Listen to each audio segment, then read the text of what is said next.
and I don't need to push on the. Gotcha.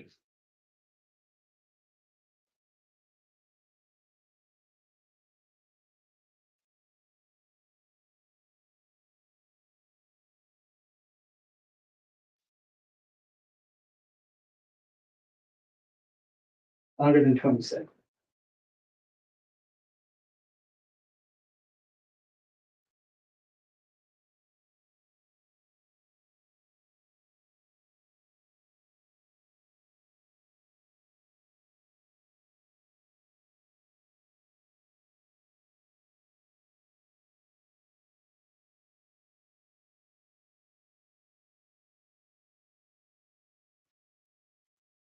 Okay, we are back on camera.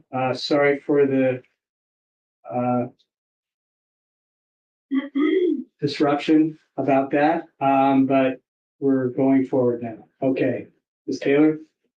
Thank you. Your Honor, may I attempt to share my screen? Yes.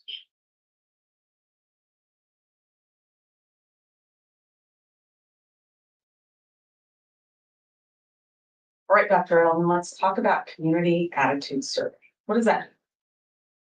Well, it's a survey designed to estimate opinions and experiences in greater populations, which in this case are the prospective jurors in Latah County.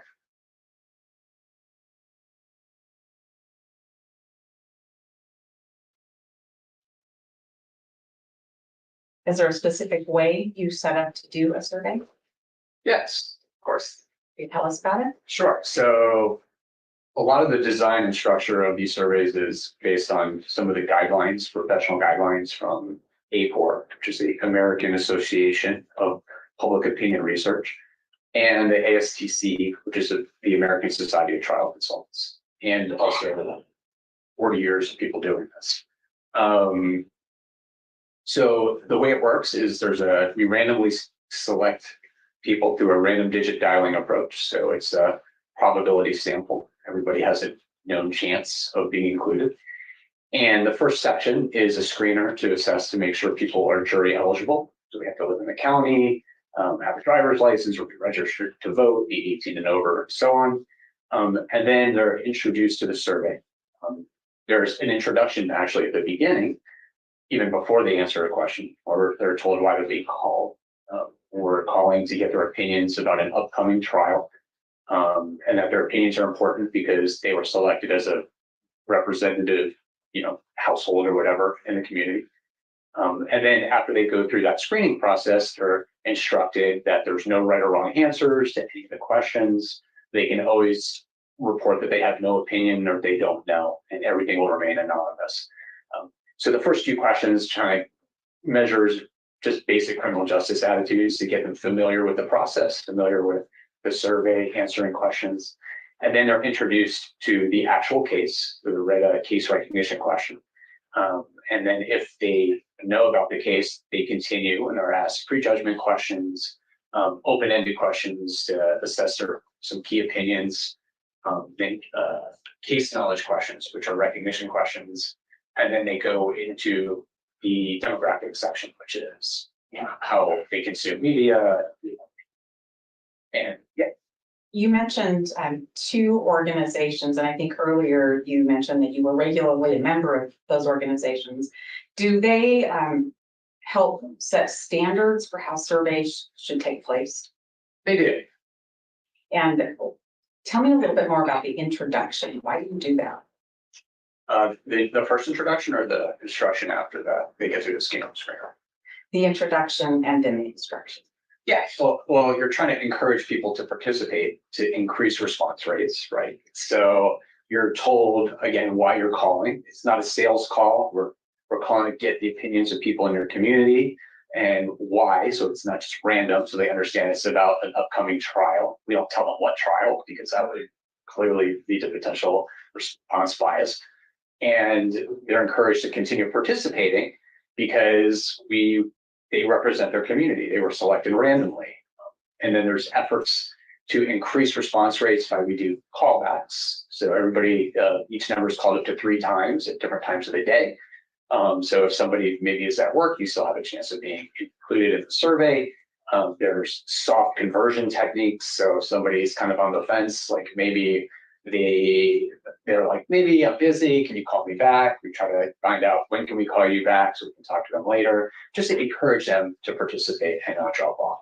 So all of that stuff is done to increase response rates as best we can. And that's all starts with the introduction. And then the follow-up introduction or instruction kind of is similar. It explains there's no right or wrong answers. They're not forced to say yes or no. They can say no opinion, I don't know. They can refuse to answer the question, all of those things. Can they answer some questions and not others if that's what they want to do? Absolutely. That's called a refusal. So they might say, I don't feel comfortable answering that question, or I'm not going to answer that. All right. So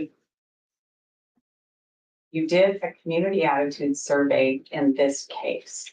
Did you only look at Lake County? No. What counties did you look at? So we looked at 4 different counties overall. So we looked at Ada County, Bannock County, Canyon County, and Lake County. I'm going to talk to you a little bit later about the 3 comparative counties. But for now, can you walk us through your high-level findings for Lake County and Ada County? Sure. So I think high level, you can see case recognition is very high. And it's also high in Ada County. It's 93% there. It's almost everyone in Lake County, 98%, which is similar to what I saw in the George Floyd case, where it was 99%. So this is extremely high. They're pretty much the same. And it's not just a passing familiarity with the case. It's not that they recognize it but don't know much.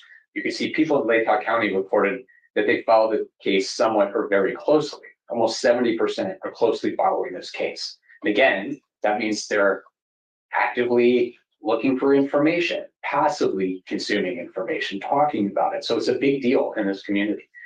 And there's a presumption of guilt. The burden has shifted. So 67% believe Bryan Kohberger is guilty of murder, and 25% reported that he's definitely guilty. So these are strong opinions.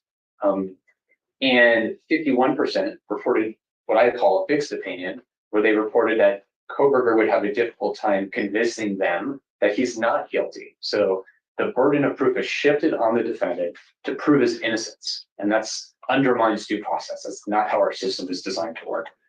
And also on the question of sentence, you can see that 52% believe that he should be sentenced to death. When I look at this slide and I look at the prejudgment, I'm guilty of murder, and am I using that term right? Prejudgment means somebody's decided before we ever get anywhere near trial that Mr. Kohberger is guilty of murder. When I look at those numbers, it's higher in Ada County. And it's not a secret to anybody in this room that our argument is to move this case to Ada County. Does this seem counterintuitive when I look at the prejudgment rate and it's higher percentage-wise in Ada County?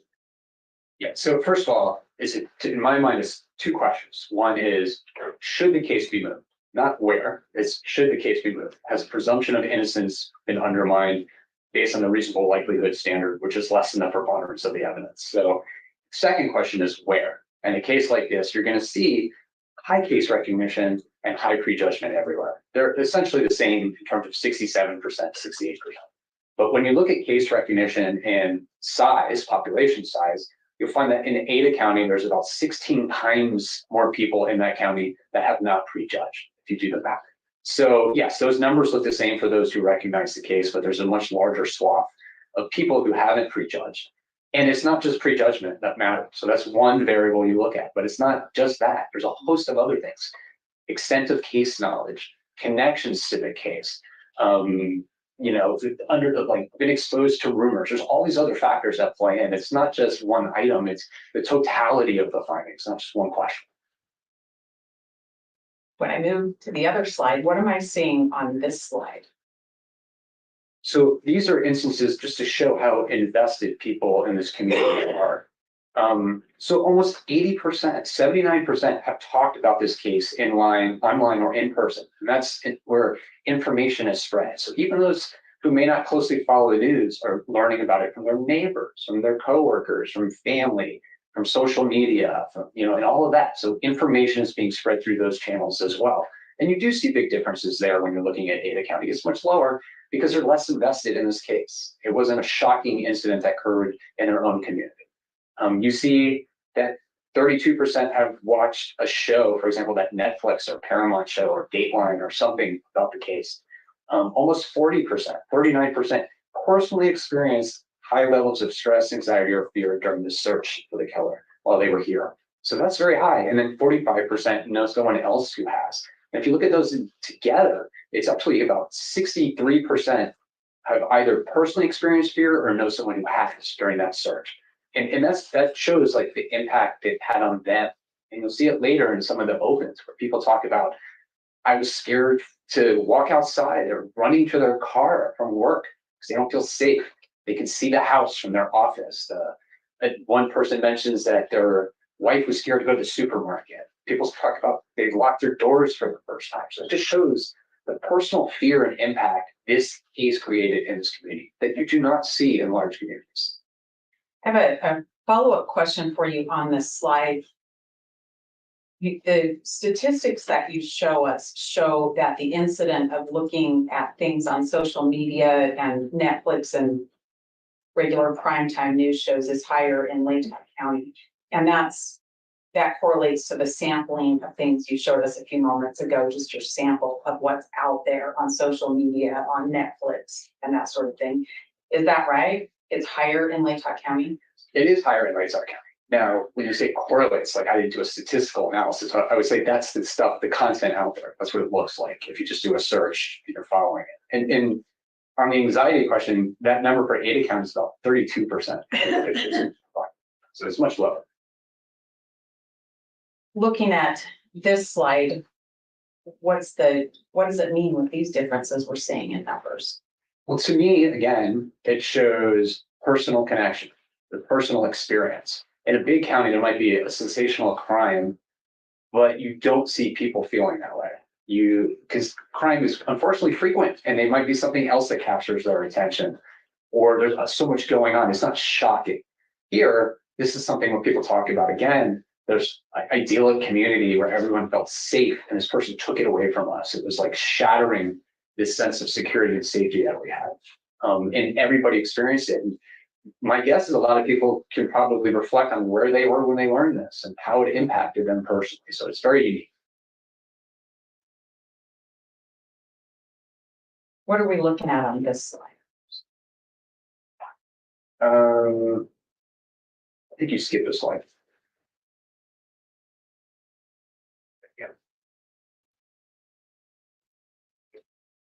Okay. Is this one that starts with lived or know someone who lived? Yes. Okay. So again, this comes back to personal connections. So 78% of survey respondents either lived or know someone who lived in Moscow when the murders occurred, compared to 20% in Ada County. And that's not surprising because if you look at the size of Latah County, it's about 32,500 people over the age of 18, compared to about 406,000 in Ada County. And I think it's like 66% of Latah County is in Moscow. So it's a huge percentage. So it's not shocking that people were here or know somebody who was here and heard. And a large number of people are students or employees of the university. It's a quarter of the sample. I ran across one citation where it was like 36%, so it's even higher, much lower in Ada County. You can see 40% of people have visited the home or walked by it where this crime occurred. And again, if you look at some of the opens, somebody talks about seeing the house from their office window. So it's a constant reminder of this awful thing that happened. These are things, again, that jurors coming into that courtroom will see. It's like indicators in the community of what impacted them. People may be fearful of people know they're on the jury and all those things because it's such a small community and people are so invested. And you can see that 22% of the respondents actually work or know someone who worked for a law enforcement agency involved in the investigation. 22% compared to just 4% in Ada County. So again, direct connections to this case. And those direct connections, those are things that a Latah County juror would bring in. Is that right? Yes, and that's where we see these big differences in national cases like this. This is typically what you see when the entire state is saturated with coverage. Everybody's going to know about it and have opinions to some degree, but it doesn't necessarily have personal connection. That's why cases like the Oklahoma City bombing case was moved. I mean, that was a national case. Everybody knew about it, but they still moved it because of the personal connections. Now advance to the slide. What are we seeing on this slide? Well, this goes back to case knowledge. So we talked earlier in the day about how case knowledge and impacts prejudgment and how we have this belief perseverance. So people develop these more complex schema and case knowledge. They're more resistant to change. And you can see almost 80% of people in Latah County were familiar with at least 5 of the 9 media items we tested in the survey, almost 80%, and 52% knew 7 out of the 9, or at least 7 of those items. So they have a lot of case knowledge here. It's quite high. While we're here, I'm talking about the media items. Did you test on every media item you could find? No. Did you have to select a certain number so that you could do the survey?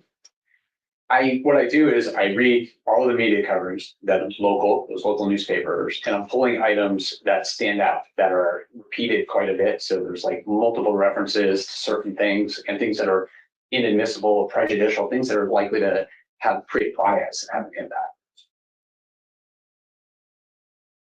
All right. I want to talk a little bit more about how you set up the survey. What are we seeing? So this should kind of give you an indication of the flow of the survey. So this is what I call the case recognition question. And it's developed by reading a lot of the coverage and seeing how the case is commonly described in the language in the newspaper and TV to construct a case recognition item to try to trigger a memory. So if someone answers yes to this question, question 2A, they then go to the prejudgment question.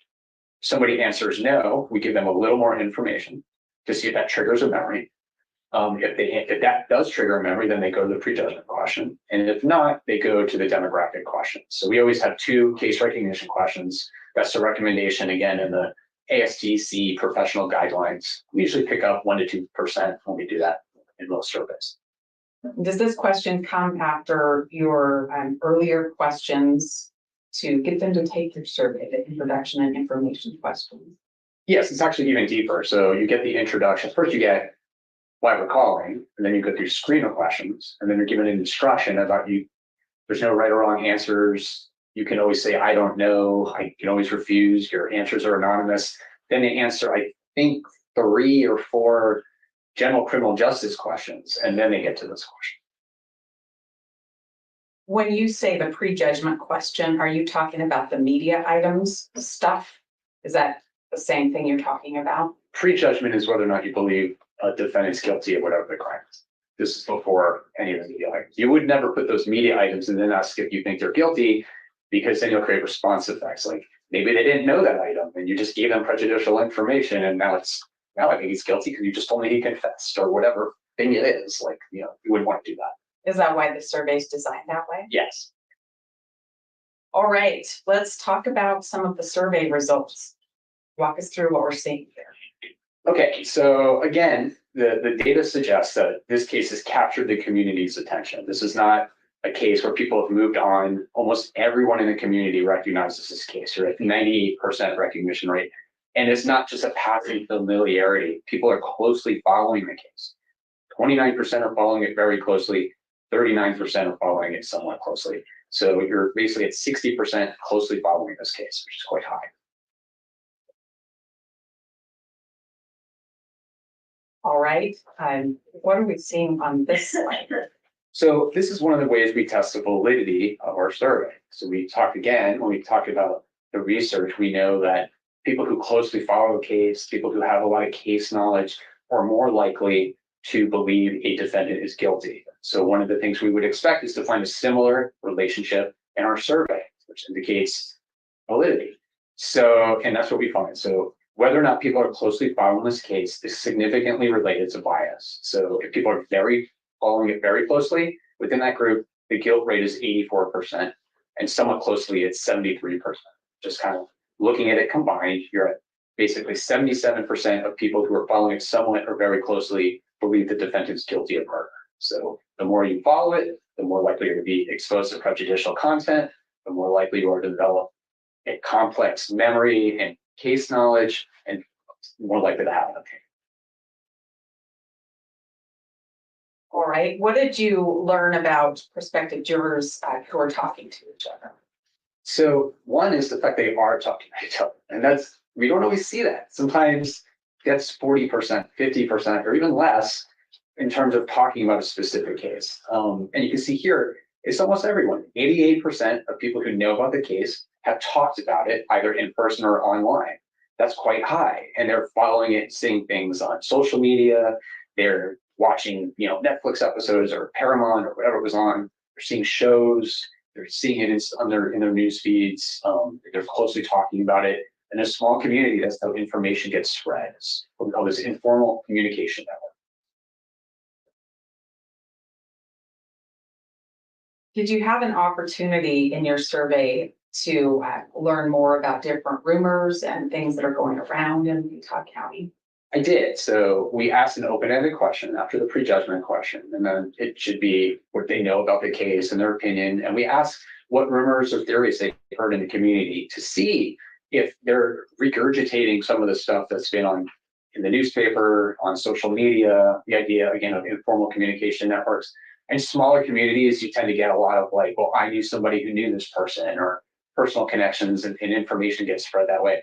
And that's what we saw here. There's a lot of references to things that, the defendant committed a murder in Oregon, like speculation, no evidence of that. It's just something they heard, that he talked about committing the perfect murder on a paper, or that he hates women and he had trouble at the university he goes to with women, and people who worked with him had problems. He stalked her because she didn't respond to him. People were looking at Reddit comments or Reddit posts he had made and from years back, all that kind of stuff. And then references to him, having obsession with some of the victims, ritual animal killings. And these are just a couple examples. Like you'll see that stuff everywhere, but the amount you see in Latah County is much higher. Like, if you go through comments in Ada County, you'll find some too. You can find examples, and I'm sure if you go to Bannock and Canyon, you're going to see them because the case has gotten so much attention, but not to the degree you have here. And given the size of the community, it's much more significant. Did you record and document all of these comments in the actual survey report? Yes. Okay, and that's something that we provided to the court, and the state has no objection, so the court can read the full scope of the rumors from Latah County residents on his own time. Yes. Thank you. Some fun light reading. All right. What did you learn about Latah County residents that were related to Moscow, specific Moscow connections? Well, this is kind of the unique nature of this too, that I see in cases like natural disasters, like wildfires is a good example where it's this like collective trauma everybody goes through. So you can see 76% of residents here lived or knew someone who lived in Moscow at the time of the murders. So they either are here, the loved one is here, and it creates anxiety, right? So I think it was like almost 40% of students left during Thanksgiving, didn't come back because they were scared for their safety. And you see that in the other questions. So asking about if people experience stress, anxiety, or fear during that search, and you can see 39% reported that they personally did, and another 45% reported that someone they know. And if you look at those, it's called a crosstab. And the question is, did you or someone you know? It jumps up to 63%. So a large percentage of people were anxious and scared about their own personal safety or the safety of someone they know and care about. Tell me about the open question about people's sense of security. Did people respond to that? So one of the questions we ask is, how did this crime impact your community? And if I do this in a big county and I ask this, or big venue, federal case, you get a lot of, it didn't, or not much, or, I didn't live near it, so not me, or something like that. You get a lot of that. And I'm sure there's some of that here too. If you look at different venues, Ada County probably has a lot of that, and Bannock. What really stood out to me was this shattering our sense of innocence, right? This is an innocent town and no crimes or horrible things ever happened here. And this guy took it away from us. We had this idyllic, safe community, and this person destroyed it. This crime destroyed it. And they talk about people, they never locked their cars before, their homes. I think one person said, like, he didn't even have a house to his key when he bought it, or a key to his house. That makes more sense. And suddenly people are locking doors because they're fearful. People are scared to go to their cars. Again, someone mentioned, like, you could see the house from their office, and students and staff would run to their car to be safe. People's partners were scared to go to the grocery store. And there were tons of comments about that. This idea that we have this safe community and it's never going to be the same. It's lost. It's like our sense of safety and security, this special place, this tiny little place that's a bubble from all the bad stuff in the world. And then this thing happened. The comments that you depicted in this slide, is that all of them, or are there others for the court to take a look at? There's plenty. On top of reading the other stuff, feel free to read all those opens. Okay. What about the connection to the house where this happened? What did we learn? Well, I think it's comes to, like, again, this like direct and indirect connections to this case, which makes it unique in Latah County, which you don't see everywhere, is 40% of residents who know about the case, which is pretty much everyone, have either visited the home where the crime occurred or walked by. And so there is this constant reminder of this awful thing, their daily lives. And also you see a large percentage of people are students or employees at the university, or connected to it, the investigation itself. 22% were connected to the criminal investigation. And then 25% were either students or employees of the university. And we know, if you look at it, like, the university is a big employer in this community. And when all of these students leave, it has an impact on the economy. Over 60% of the county is made up of people who live in Moscow. And if you look at some of the data, it indicates about 36% of people in this county are either students or employees at the university. So even higher than we saw in the survey.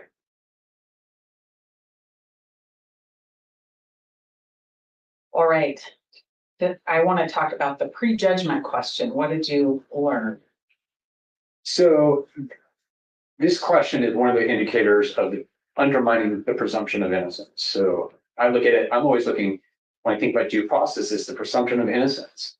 And you see when it shifts to a presumption of guilt. So in this case, 67% of prospective jurors who recognize the case believe Bryan Kohberger is guilty of murder, and 25% have a strong opinion on that.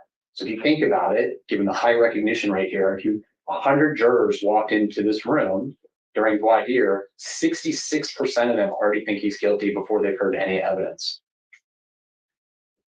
And that's just the prejudgment question. That's not talking about the other factors that you talked about, media awareness, case connection to the community, things like that. No, that's just looking at everyone. And if you start looking at things like, well, do they know a lot of detail? That prejudgment jumps up to over 80%. Do they closely follow it? Jumps up to 70%, whatever it is. So that's just looking at the entire thing.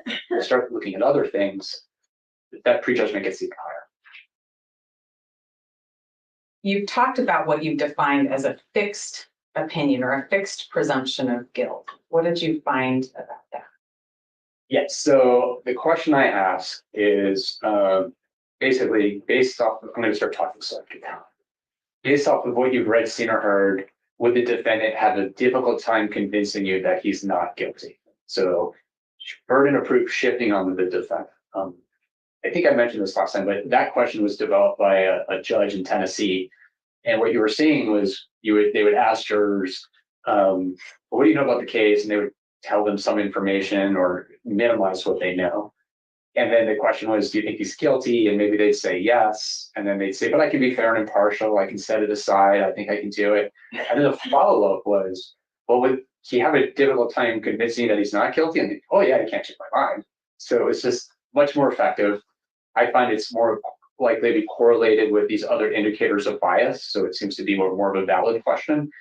And when I did it, you see basically 51% indicated a strong opinion that we shift the burden of proof onto the defendant. And again, if you look at our analysis of 100 jurors walking in, that would be 50 out of 100 would fall into that category. They can't change their mind. Well, Well, I'm sure you can get them to say they can be fair because I see it all the time. But this doesn't mean they can't. We heard a lot about that earlier today. Yeah. All right, and did you ask similar questions, prejudgment for guilt, I guess prejudgment for the sentence? Yes, so because this is a capital case, I did ask whether or not which sentence do they believe the jury should select if he's convicted. And you can see 52% reported that he should get the death penalty based off of what they've read, seen, or heard, whereas just 23.5 or 24% reported that he should get life. Did you ask a fixed question about the penalty?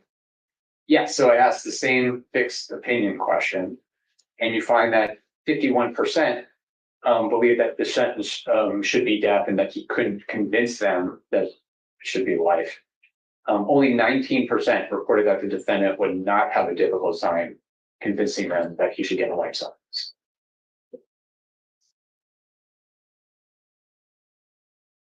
This is a small community. What did you learn about the impact of this case on this small community and the pressure of a juror in Utah County to do this? So one of the things I wanted to look at, because it's a small community and people know everyone, and the pressure when coming in and out of this courthouse on a day-to-day basis, when it's been inundated with journalists, and my guess is people can figure out who's on the jury by who's not picking their kids up at school and talking to neighbors and all that. Is there pressure? Do the jurors ever feel pressure that there has to be a certain outcome? How would the community react if he's not convicted, if he's found not guilty? And there was quite a bit of strong comments and a range of themes from people would basically kill him to they burn the courthouse down or assume that the jury failed or that he would have to prove that he was not guilty. Again, shifting the burden. So it's like, I can't imagine that happening because they have so much evidence against him. We would be dumbfounded. Like how could he not be guilty given the amount of evidence? Several would be on the hunt for him to make sure he gets what's coming to him. And then just emotional stuff about it would be devastating to the community. Other people talked about the fear if he didn't do it, well, who did? Like that means this person's still among us who creates the same stress and fear and anxiety that people had before. So this community needs closure. And you have to imagine what that's like for a jury from months on end, in and out of this courtroom in this tiny community and trying to explain to their neighbors, what they did and why. And that shifts the burden again back onto the defendants. The comments that you've captured in this PowerPoint slide, is this all? No, these are just a few examples. Plenty more for the court to read? Yeah. Did you ask these open questions in the comparative counties too? Yes, it's the same question as in all the counties. Were the other counties as high of rate in these kinds of answers? Did they have a similar kind of answer as Latah County potential jurors did? No, and now you can read through it and you will find answers that people would be angry and upset because you're talking to hundreds of people and you're going to get those. But they're much less strong. They're much more, no opinion. They wouldn't have an impact, things like that than you see in other places. Very few people in Latah County have that. All right, I think we have a couple of slides on the questions that were in the survey. I think we know those. Yes. So these are our case recognition questions, we call them, or I call them recognition items, I guess. So we do ask an open-ended question. What have you read, seen, or heard about the case? We'll get into that, but that's the typical question you ask in jury selection. And people answer that, but they often use minimization language or unable to recall everything. So we ask later on these case recognition items to see if they're familiar with widely reported media items. And if you look at the professional guidelines, this is what's recommended. So we first ask an open-ended question, and then later we follow up with these closed-ended questions. What did you learn when you did that in this survey with Latah County? So I'm not going to go through all of them, but we learned that people are familiar with many items that have been widely reported in the media. And you don't always see that. Sometimes case recognition is high, but people don't know a lot of detail. maybe they know a few items or recognition rates are 40, 50%.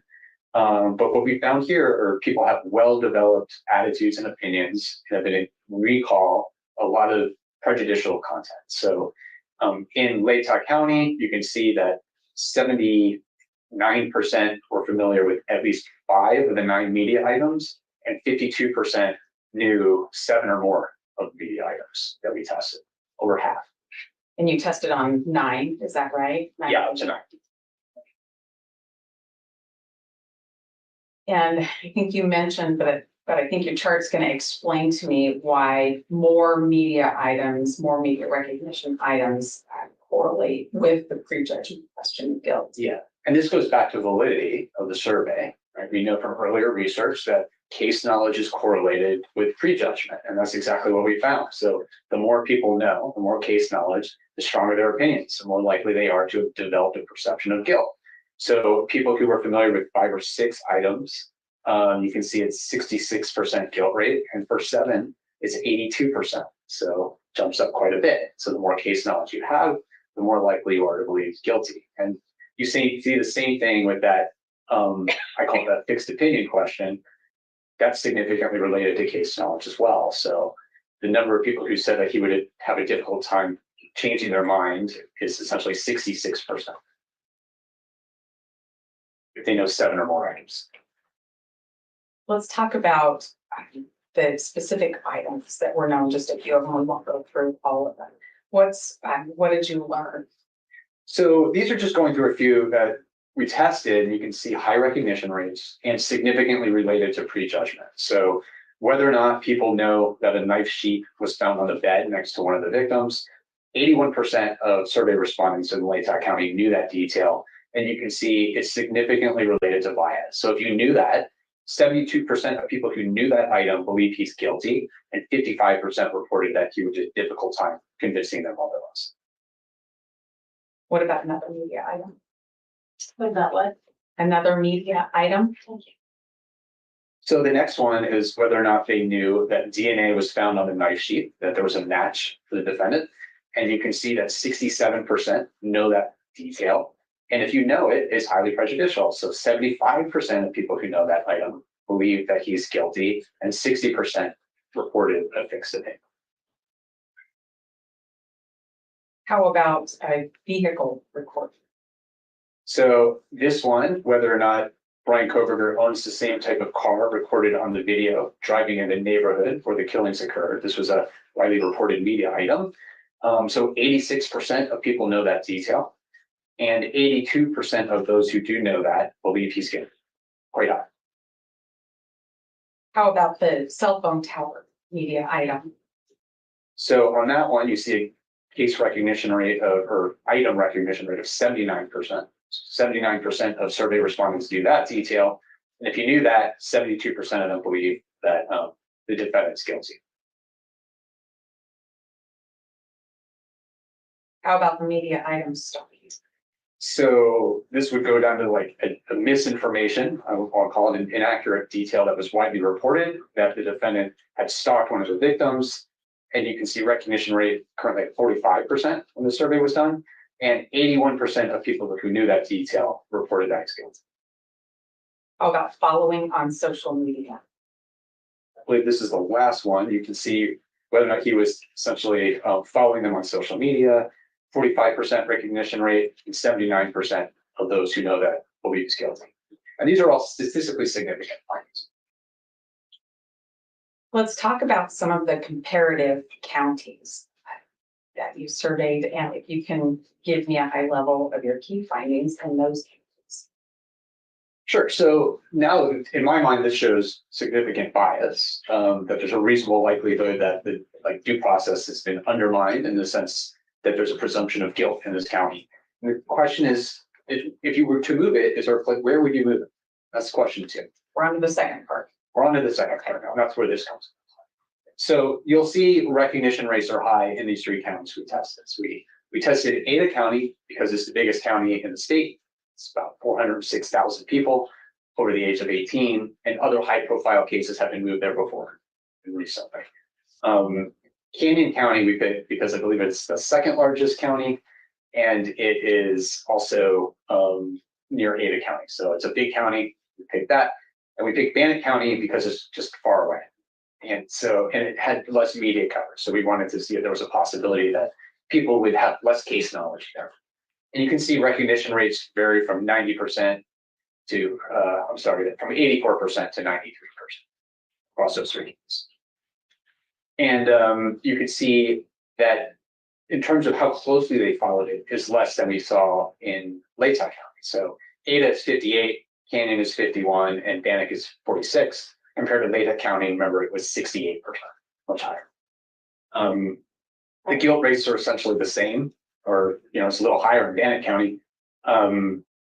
But because of the population size, there's a big difference. So again, you'll find about 16 times more people in Ada County who have not prejudged compared to here. And then similar in terms of the strength of opinion and difficulty in convincing them that he's not guilty, similar to what you see here, and sentence similar as well. So you're in the 49 to 57%. So these numbers are also high. Where do you start to see differences that matter? You start to see differences when you talk about personal connection. That's where the big differences come up. So remember, we said that 79% of people in Ada County had talked about this case. Might be wrong, might have been higher. It's just 60% in Ada County, 50% in Canyon, and 51% in Bannock. So it's much lower. You'll see whether or not they've experienced high levels of stress. In Ada County, it's just 17%, and the other two counties, it's only 11%. It was 39% in county here. And then whether or not they know someone who experienced higher levels of stress, we had 45% here. Here we're down to 24, 19, and 19. So you see big differences there in terms of the community connection, the personal connection. Their case. What about the connections to Moscow that are unique to this area? Yes, so just 20% in Ada County know someone who lived in Moscow. 15% in Canyon and 16% in Bannock, 78% in Latah County.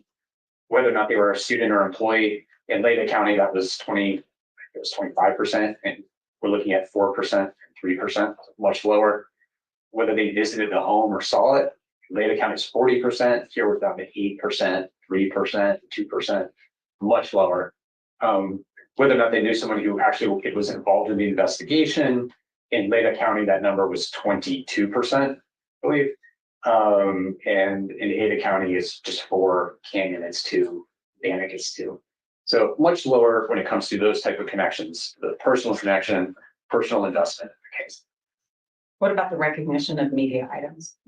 Yeah, so we had, I think it was 79% in Latah County knew at least 5 of those media items, and it drops to 65% in Ada, 52% in Canyon, 59% in Bannock.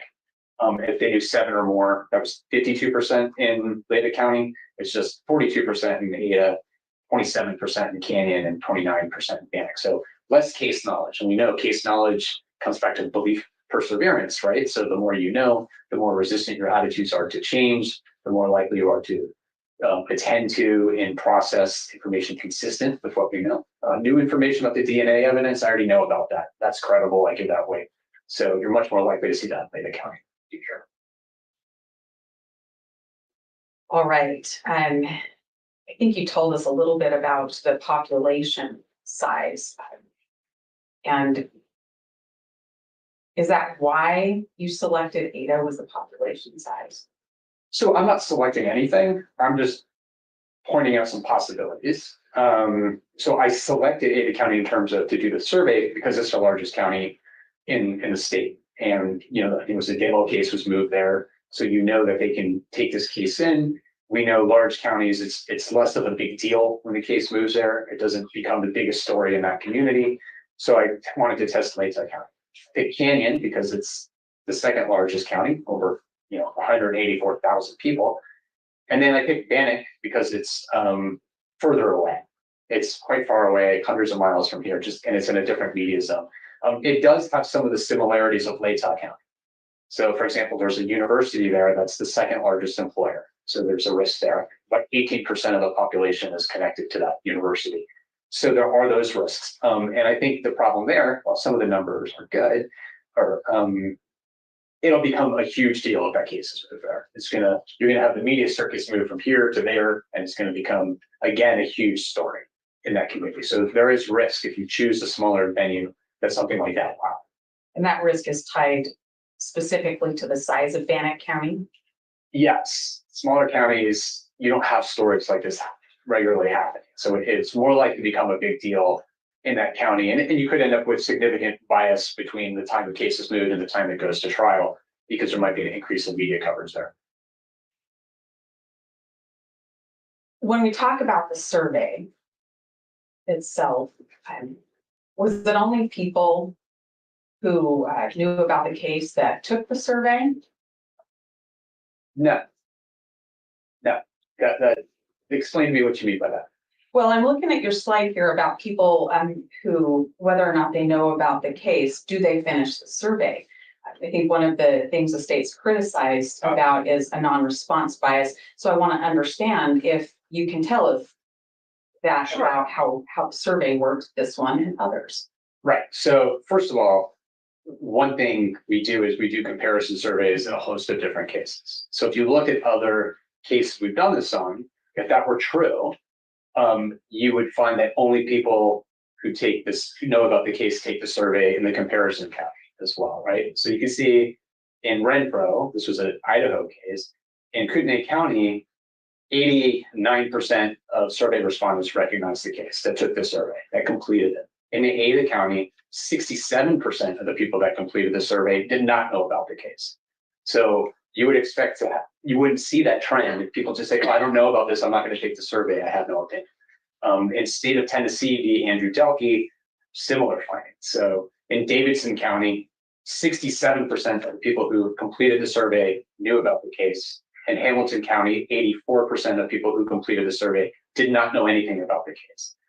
In United States v. James Cloud, which was in Washington, you can look at, we did 3 venues, and in Yakima, 55% of the people that completed the survey knew about the case. In Richland, 82% did not know about the case. In Spokane, 90% did not know about the case. What's unique and why you see high recognition rates across the surveys here is because it's a national case. And when we have national cases, you see high recognition rates all over. So this last one, the state of Minnesota v. Alexander King, was the George Floyd case. And you can see high recognition rates in all the counties, just like we see here. The reason is because there's a lot of media exposure everywhere. But it's not that people are hanging up because they don't want to take the survey. In fact, if you look at the call data, after they were told the case recognition question and described the case, only one person hung up out of the 1,200 people that completed the survey. We had one person who terminated the survey after being told what the survey was about. Everyone else. All 4 counties? All 4 counties, one person. All right. We have talked quite a bit about the bias and the prejudicial media coverage and the difficulty, the impossibility that will have in seating a jury in Latah County. I want to talk a little bit about jury selection in cases that have a lot of publicity. Are you familiar with that? Sure, yes. All right. Why should we talk about this now? Why do we not want to just wait and try to pick a jury first? Well, I think first of all, I've done a lot of jury selections. I'm sure you have, Your Honor, you have, I'm sure you all have. So we all know how the jury selection process works. So in a normal case, people do not have case-specific attitudes. And we know specific attitudes are predictive of behavior. So I might just have a general passing attitude towards something. I mentioned DUI, or it's like a contract dispute. Like, you can ask me questions. I don't have strong opinions. I don't know anything about the case. So they're not specific attitudes. So jury selection is effective in that scenario. It's fine. But when people have case-specific attitudes and case-specific knowledge, and I've heard information and evidence, even if it's coming into trial, I've heard it in the context of a news story. There's no rules of evidence that were applied. There was no cross-examination. There was no counter expert to refute what was said. It was just said by a public, speaker. He was on an editorial on a television station, on Nancy Grace. So it's very different. And then when I hear it as evidence, it's just confirming what I already know. It's not new, not processing it for the first time. So that's one of the big problems. So why you need to identify people that have that content and information. And there's challenges because of the way memory works. Recall is limited, and we'll get to that. But when you ask people, what do you know about the case? They are not able to give a full account of everything they know. So it's very hard to assess what people know, which makes it very difficult to exercise cause challenges and predicate challenges.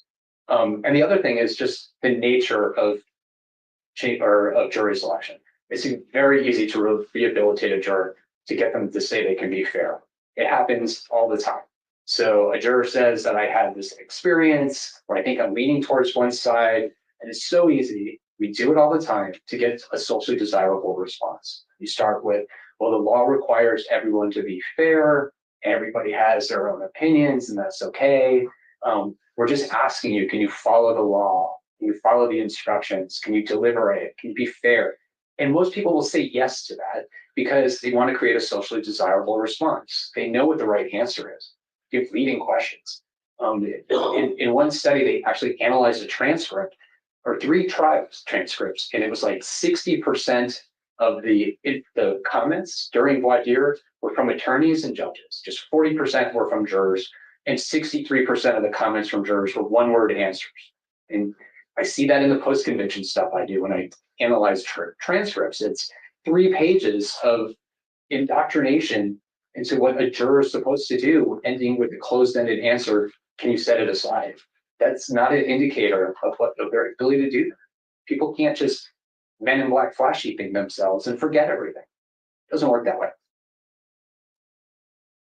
I think we may have covered voir dire and honest disclosure with that, and I didn't advance the slide. Can you give us a case example or an example of this? Sure. So this is an example of a stealth juror. So a case like this, you're a stealth juror, there's a likelihood that people want to be on this case, right? It's a high profile case. It's going to be on TV. You're going to get a lot of attention. There might be a desire to see justice and you want to be involved in that. Well, how do you identify jurors like that? So this is an example case I worked on where it was a long time ago. It was in LA. There was this division in the police department called the Rampart Division, Rampart. And basically there were a number of corrupt police officers who were stealing drugs out of the evidence locker, shooting suspects and planting guns on them. It was these rogue police officers. And one of the people, his last name was Ovando, he had been shot by a police officer, this guy Perez, who then planted a gun on him and alleged that Ovando had shot at him. So he was convicted of attempted murder. He was paralyzed from the waist down. And then Perez got caught stealing drugs out of the locker room. So he confessed to all these things and Ovando was released. He got like a $20 million settlement against LA County. Then he sued the public defender, claiming that, they should have figured this whole thing out and known that, there was this scandal and so on. And it won like $6 million in that case. And then later when they looked, it turned out that one of the jurors on that case had been in a movie about the incident called Gang Wars. And when they were asked, has anybody have a connection to the case? She didn't raise her hand. But during the deliberations, she talked about stuff she knew. She talked about stuff that didn't come into trial, and it resulted in a mistrial. So that's just one example. There's other examples as well. But yeah, so that's one challenge you have in a case like that. All right, recall and recognition. I think you're going to talk to us about how hard it is to ferret out what somebody knows. So to me, this is one of the biggest challenges in high profile cases.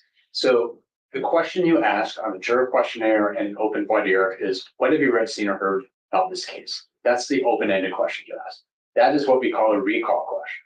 And the cognitive task is, on the spot, I need to search my memory and see what's accessible and salient and what I can remember on the spot. And I'll tell you. And that's and then you usually followed up with, can you be fair and impartial? And what we find is people are not able to recall everything they know. And that information that they forgot to mention comes up later. So the common example is, tell me everything you know about a movie. I'm going to go with Star Wars. And you probably will tell me a lot because a lot of people have seen that movie or seen it a bunch of times. But if I asked you follow-up closed-ended questions, you'd find that you forgot to mention a whole bunch of things. Like maybe you didn't mention that Luke Skywalker was Darth Vader's son, right? And it was, do you remember that? Oh, of course I know that. I just forgot to mention it. So you see things like that. So the tricky thing is you can't ask people, have you read, seen, or heard if the defendant was stalking one of the victims? Because now you're poisoning the well. What if they didn't mention that and they're open-ended? Doesn't mean they don't know it, because we know about 45% of the population here does know it. So you're in that position where you are trying to make an assessment if this juror can truly be fair and impartial without knowing what this juror actually knows about the case. And that's one of the biggest problems you have in high-profile cases that are not a problem in your run-of-the-mill typical case. Have you seen that bear itself out in a real case? I have. This was a case in Texas where we actually had community members come in during the venue hearing and treated them like mock jurors in a sense and asked them what they knew about the case. And they told us it was a big case at the time in Hidalgo County in Texas. And people told us what they knew. And then we asked, is that everything you know? And they'd say, yes, that's it. And because it's not real jury selection, we had the opportunity to demonstrate this whole problem. And we would say things like, well, did you know that he allegedly confessed? And then it would stimulate a memory. And the person would say, oh yeah, I did know that. He actually confessed twice at a monastery. So it triggered a memory. And then it was, well, is that everything else you know? Do you know anything else? And they'd say, no, that's it. And say, well, did you ever hear that he had committed another crime? And they say, oh yeah, that's right. He actually attacked another girl at a different church in a nearby town. And it was, well, is that everything you know? Take your time, search your memory. I think that's it.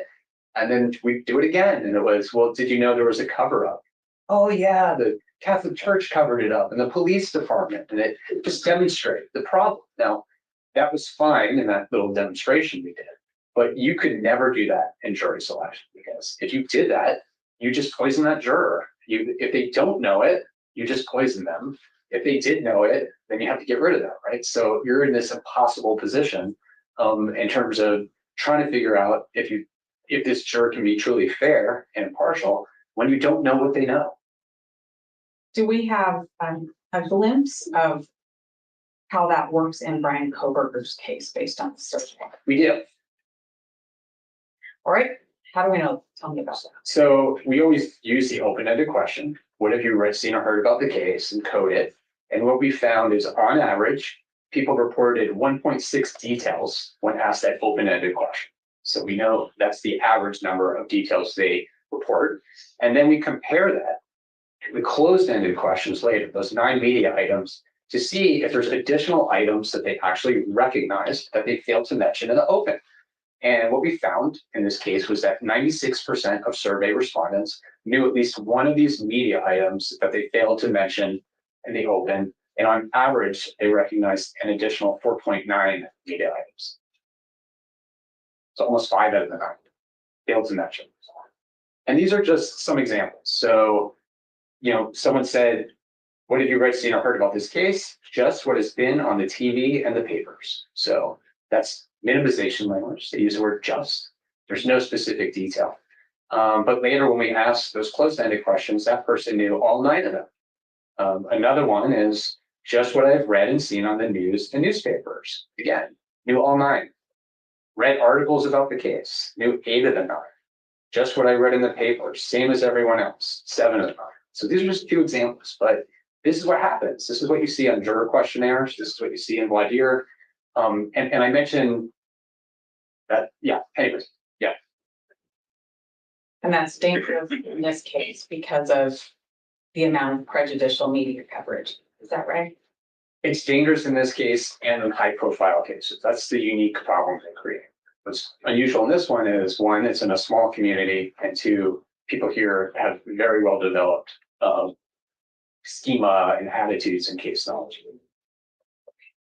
I think you have some specific examples of some of the media items tested about how many recognized an item that had not reported. Yeah, so just to give it two examples to make the point. So this is the one we talked about, whether or not the defendant stalked one of the victims. Prejudicial, 45% of survey respondents recognize this item when we ask, have you read, seen, or heard it? But when we ask them the open-ended question, what have you read, seen, or heard about this case? Only 3% mentioned it on their own. So 3% of people reported this item, but 45% actually recognize it later on. And we know it's not only is it not true, but it's also prejudicial because 81% of people that know it have already judged the defendant as guilty. So it's really important to know who are the people in this panel that know that detail. So your choice is to just assume no one knows it because they didn't spontaneously mention it, or poison the well by asking the juror specifically, did you know that Bryan Kohberger allegedly stalked the victim? So that's a difficult position to be in. Let's look at one more example of how that works. So this is the one about the knife sheath, whether or not police found a knife sheath on the bed. So you probably want to know that. Well, 81% of people recognize that item later, but only 8% mentioned it when asked the open-ended question. So again, just demonstrating the problem. These are items that are correlated with bias. We know that there's a high rate of recognition in the community, but when you ask in jury selection, what have you read, seen, or heard about the case? Very few people mention it. This is what you see. All right. The magic question, can you set it aside and be fair and impartial? Is that going to work? I'm sorry, what's the question? Is this going to work? This question. Yeah. So you want to, what is this a good question, bad question? Will it work? Will it How help will it us? work? What does work mean? I don't know if you think about that. Help us find an impartial jury. No, there's no data to suggest that this is a valid question. And just touching on the research again, what you would expect is people that know a lot about the case or been exposed to prejudicial pretrial publicity would be more likely to say they cannot be fair and impartial compared to people that do not know a lot about the case. And there's no significant relationship. People who know a lot of detail and have been exposed to prejudicial pretrial publicity are just as likely to say they can be fair and impartial as people who have not. So there's no data to support that. And do you have an example to tell us about? So this is some research I did on this question to see how people respond to it. And so what I did was I went to a Facebook page that was about this documentary on HBO that got a lot of attention called The Jinx. The Jinx was about a person named Robert Durst who had been a suspect for multiple murders. For his wife, he went to trial in Texas for murder, and then a good friend of his in California was killed, and he was suspected to be involved in that as well. What was unique, he was from a very wealthy family in New York, so it captured a lot of people's attention. And there was this mini-series on HBO. And at the end of it, they confront him with some evidence that would suggest he was involved with his friend Susan's murder. And he takes a break and he goes into the bathroom and he forgot that he was wearing a microphone, and he pretty much confesses. He says, of course I shot them all, or of course I killed them all. He's talking to himself. So it was a highly prejudicial documentary. And later on, he was charged with the murder of his friend. So what we did was we went to this Facebook page where people had made public statements about the defendant that were highly prejudicial. So this is just one example. Someone said, this is the true version or vision of a sociopath. I'm physically ill over the conclusion. I'm beside myself. I was overjoyed at the news that he was arrested. So if somebody said this in public about this case, I think we'd all agree that person probably can't be fair. You're publicly stating it to the world. You think he's a sociopath. So we recruited people that made these extreme comments on this page and went through a survey. And we asked if they knew about the case, whether they thought he was guilty, what they knew, and so on. You can see, as you'd expect, almost everybody we recruited who made these public statements reported that Robert Durst was guilty of murder, 92%. And reported strong opinion. 77% of the people we recruited said that he could not change their mind about his guilt. So almost everyone. And then we asked those closed-ended case recognition questions, and many of these are either inadmissible or very prejudicial. that he was like a suspect in his wife's disappearance. Probably not admissible in a different case. His murder trial in Texas. We asked several of these. And the confession, the captured confession, because he 100% knew that, which is considered like the most prejudicial thing that can be in the media, according to the Supreme Court. And so what we'd expect is that these people would say, I cannot be fair and impartial. There's so much bias that they're demonstrating. So we give them the magic instruction that you often see. This came from a transcript in a high profile case where the court had explained the burden of proof and that the defendant's entitled to a fair and impartial trial, and that the law requires that you set aside everything you know and only rely on the evidence, common things you hear. And all these people who express all this public bias and all this vitriol and reported that he's guilty and you can't change their mind, by just saying that to them, magically report that they can be fair and impartial. 81% said they could be fair and impartial after hearing that instruction. And they gave open-ended responses as to why. And so this is our participant who mentioned that they were overjoyed by his arrest and they were physically ill, and that Robert Bush was a sociopath. Well, they, on a scale of yes, definitely to no, definitely not, they reported that they could definitely be fair and impartial. And they reported that I could start from the beginning and listen to all the information presented and follow the directions and wipe out everything that I know. I would need to be convinced beyond a shadow of a doubt. So that answer, if you see in a courtroom without knowing that this person was making public statements about the defendant being a sociopath, probably considered rehabilitated as a fair and impartial juror, which demonstrates like a person like that should be answering that question no, but they don't. And even kind of going back to the Rideau case, which was recorded confession in the police station with the chief of police on one side and officers on the next, played in the media with music on it. It was highly prejudicial in a small town, and the Supreme Court ruled that threw out the conviction because of it. All the jurors in that case who saw that confession reported that they could be fair and impartial. They all sat on that trial. They all reported that they could be fair, and the Supreme Court didn't take that at face value because the content of the coverage was so prejudicial. All right.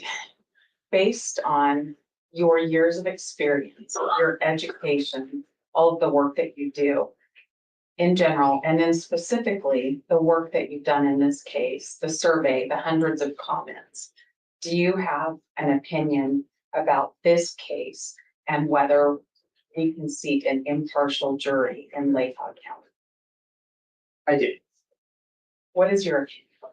So my opinion is, again, is based on whether or not there's a reasonable likelihood. So using that standard, which is less than the preponderance of the evidence, Lake County is a small venue, and the crime has been seared in the community's consciousness. People have been saturated with prejudicial coverage. Many people here have direct and indirect connections to this crime. People here demonstrated they experienced fear and stress, panic in this community.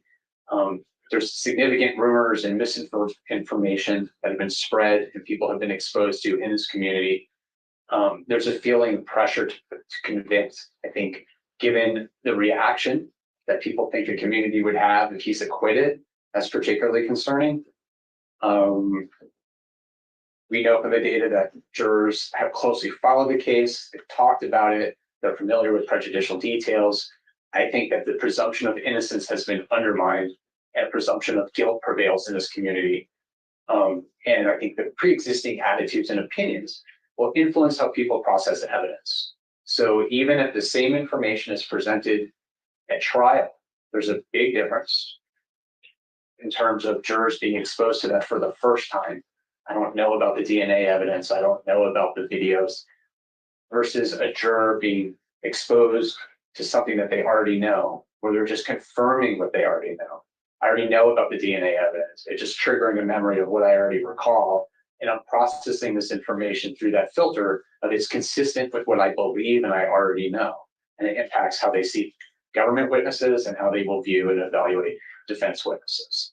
And I don't think voir dire is an effective remedy, given the research I've done, my experience doing jury selections, and the nature of how memory works.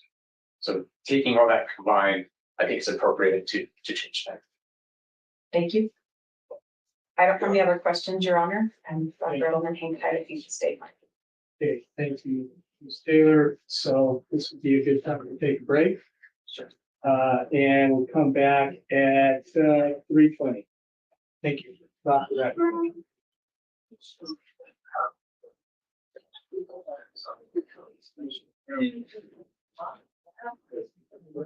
No.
All right.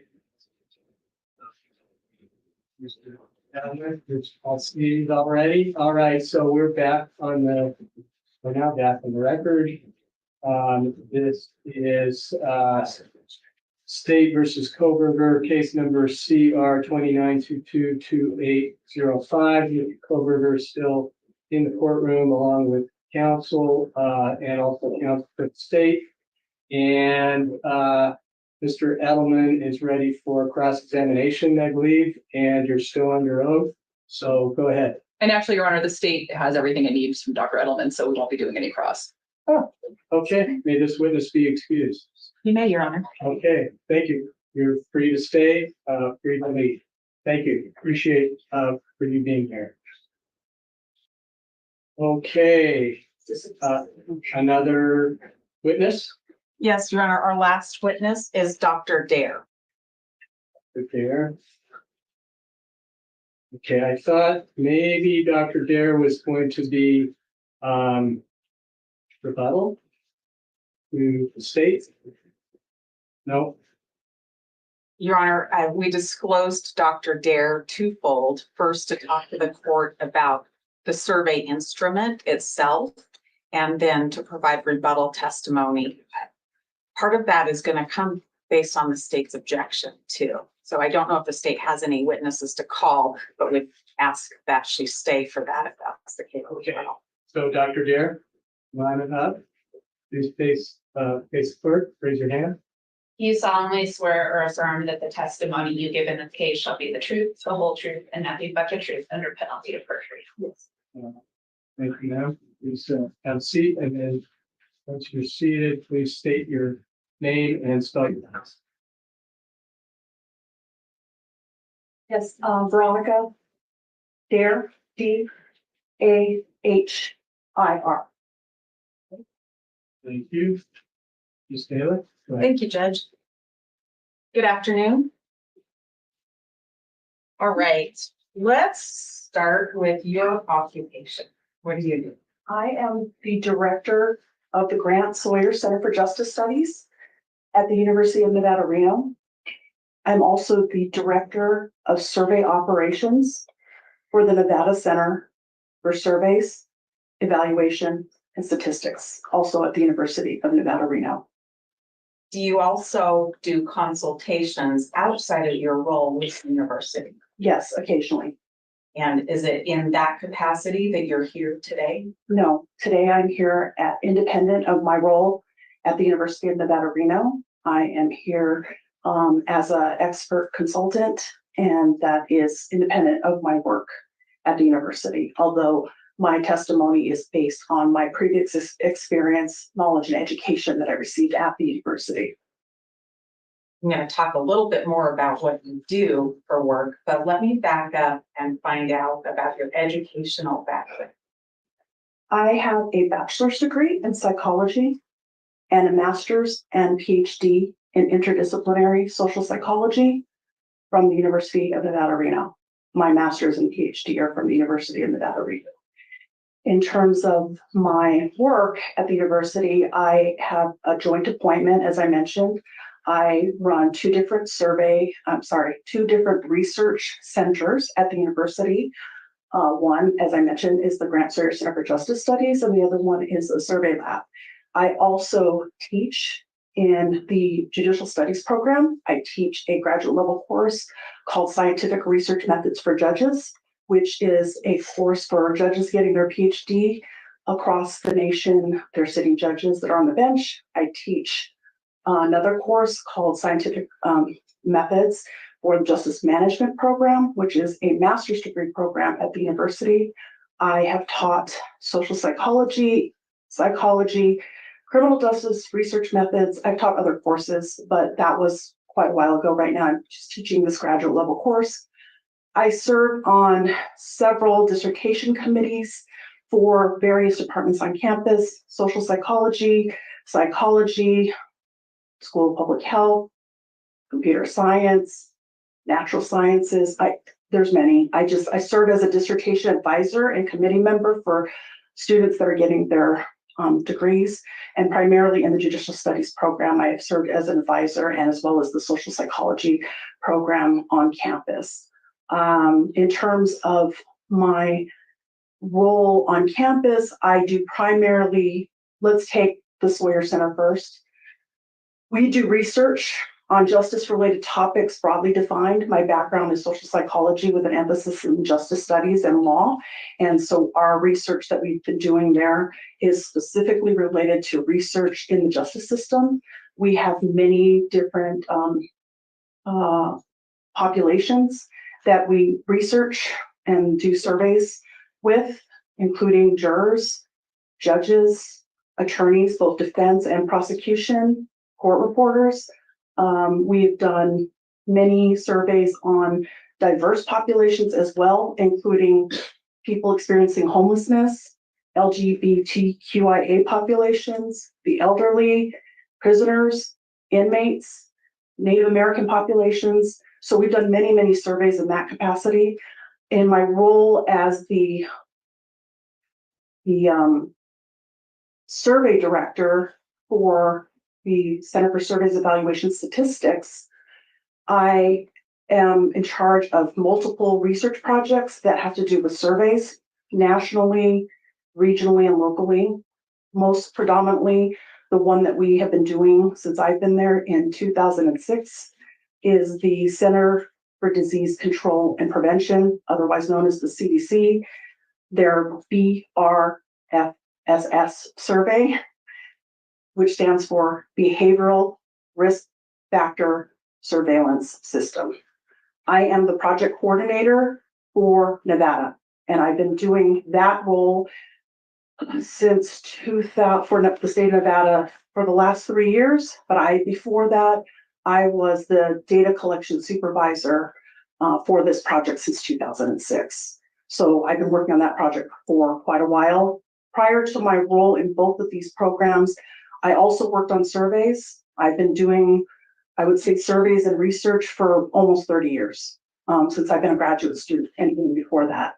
So not before graduate student, well, I did research, but before my role in this area, I did research. Most predominantly for the Sawyer Center, we did a nationwide survey on Daubert, and it entailed 400 randomly sampled judges across the nation. And we looked at the effect of Daubert on judicial decision-making. In both of my roles, I work with many organizations to do surveys. We do work for, besides the CDC that I mentioned, many state agencies, Nevada Department of Transportation, Department of Training and Department of Employment, Training and Rehabilitation.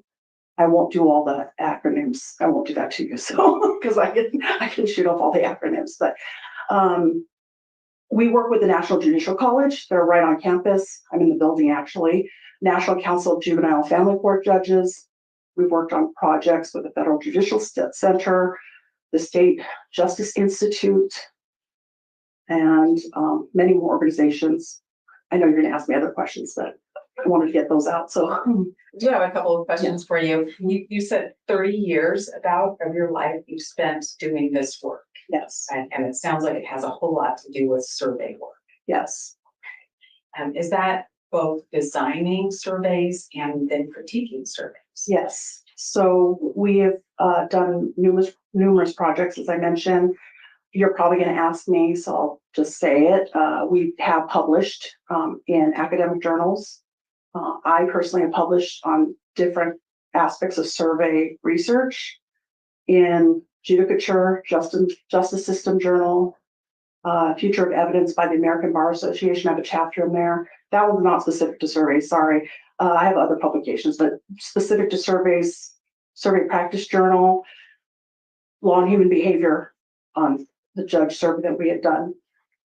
There are numerous. I don't know if I can remember them all right now, but in terms of technical reports, we do a lot of technical reports for our projects. And those are basically reports of findings that we give to our clients specifically to use for their organizations based on whatever topic it is that they want us to survey or, study. So I mentioned some of them before. We DETR, which is Department of Employment, Training and Rehabilitation, Nevada Department of Transportation, Nevada Department of Corrections. I don't think I mentioned that one. And we've done 140 over my career there, 140 technical reports, all of which in some way or fashion have related to surveys or survey research. We do a lot of evaluation projects, needs assessments, and most of those always entail a survey of some kind. Are there guidelines or standards that govern survey work? Yes, ones that have been mentioned here already. APOR, the American Association of Public Opinion Research, and specifically for change of venue surveys or community attitude surveys, ASTC, which is the American Society of Trial Consulting. Are you familiar with the standards of both? Yes, I'm a member of both organizations. I want to know why people do surveys. It sounds like you've had a hand in a lot of surveys over the years. Why do people do surveys? Many different reasons to find out information about a specific topic or population. People do it for needs assessments. They do it to find out more about support services. If they want to increase support services in their organization, or if they want to just find out an evaluation of what their program is, if they receive funding from a government organization or a grant to do a specific project, they want it evaluated, and that usually entails surveys. People want to know community attitudes. For example, as I mentioned, a couple of them, we did a survey for the Nevada Department of Transportation, specifically looking at highway maintenance in the state of Nevada, asking residents about their opinions on highway safety. We did another one for the Office of Traffic Safety, looking at seatbelt usage, car seat usage, and at the time when cell phones came out, texting and driving, distracted driving behavior. So we've done surveys on those. I'm currently doing a survey with DETR, which I had mentioned, DETR, on foreign labor wage surveys, where we're looking at the farmers in the state of Nevada on whether or not what their wage, the prevailing wages in the state of Nevada. There are many reasons in the justice system. For example, we do surveys on judicial, attitudes, jury attitudes, decision-making, looking at specific attitudes towards specific crimes. I did a survey on human trafficking. We did another survey on victims of crime. I could go on. Marketing research. You guys have been asked to take many surveys about projects that not projects, but things you bought, things that, they ask you to evaluate restaurants. You get surveys all the time. People do it, as you know, in the election that's coming up. I'm sure you guys have got bombarded with many surveys. Not all of those are valid, by the way. they're called push polls, but anyway, that's something different. But there are lots of surveys that reasons people do surveys, primarily to make decisions and to form policy, to reform policy, to make changes within their organization. And in this case, to assess community attitudes, bias, and the potential impact of pretrial publicity. Sounds like it's to gain information. And that's in order to make a decision. Yes, decision making, and especially within their organizations, and then related to policy. We do a lot of policy change as well. We've actually presented reports to the legislature for whoever our clients are. Like, for example, the seatbelt survey that we did. We were trying to do a survey of Nevada residents to see if they should have a primary seatbelt law in Nevada. I was involved in what we call Assembly Bill 122 in Nevada, where they were looking at the assisted living communities within the entire state of Nevada to see if there should be change in those areas. So those are some examples. And primarily, like, I guess a good example would be the behavioral health, BRFSS again, by the CDC. The biggest thing that we use that survey for is to look at population health and health outcomes. So we ask questions like behavioral risk that's related to how many fruits and vegetables do you eat in a day? How often do you exercise? We ask about drug practices, substance abuse, sexual practices, whether or not they've ever been told that they've had diabetes or a heart condition or asthma. So those are examples. So we look at the indicators that could predict or have outcomes on the population health. So outcomes, basically.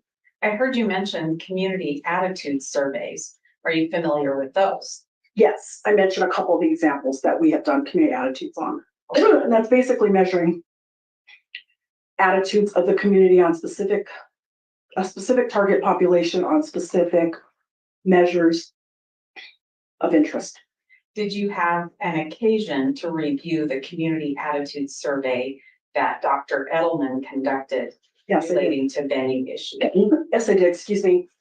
I forgot. I have these Okay. Exhibit F and F1. It's just my declaration and my expert report that I've already provided to the court. Okay. And I can see you just placed those face down. If you need to place them back face up, will you let me know? Yeah, I will. Sorry. What was can you repeat the question? That's okay. I'm wondering if you had an opportunity to review the survey work done and conducted by Dr. Bryan Edelman. Yes, I have. Okay. And do you have an opinion about whether that survey was conducted in a valid way? Yes, I do. What is your, in my opinion, it was a valid survey. what do you base that opinion on? So there are standards and professional code of ethics that I mentioned earlier, suggested by AAPOR, again, AAPOR, American Association of Public Opinion Research, and the American Society of Trial Consulting, ASTC. And specifically, ASTC has a section on venue change surveys.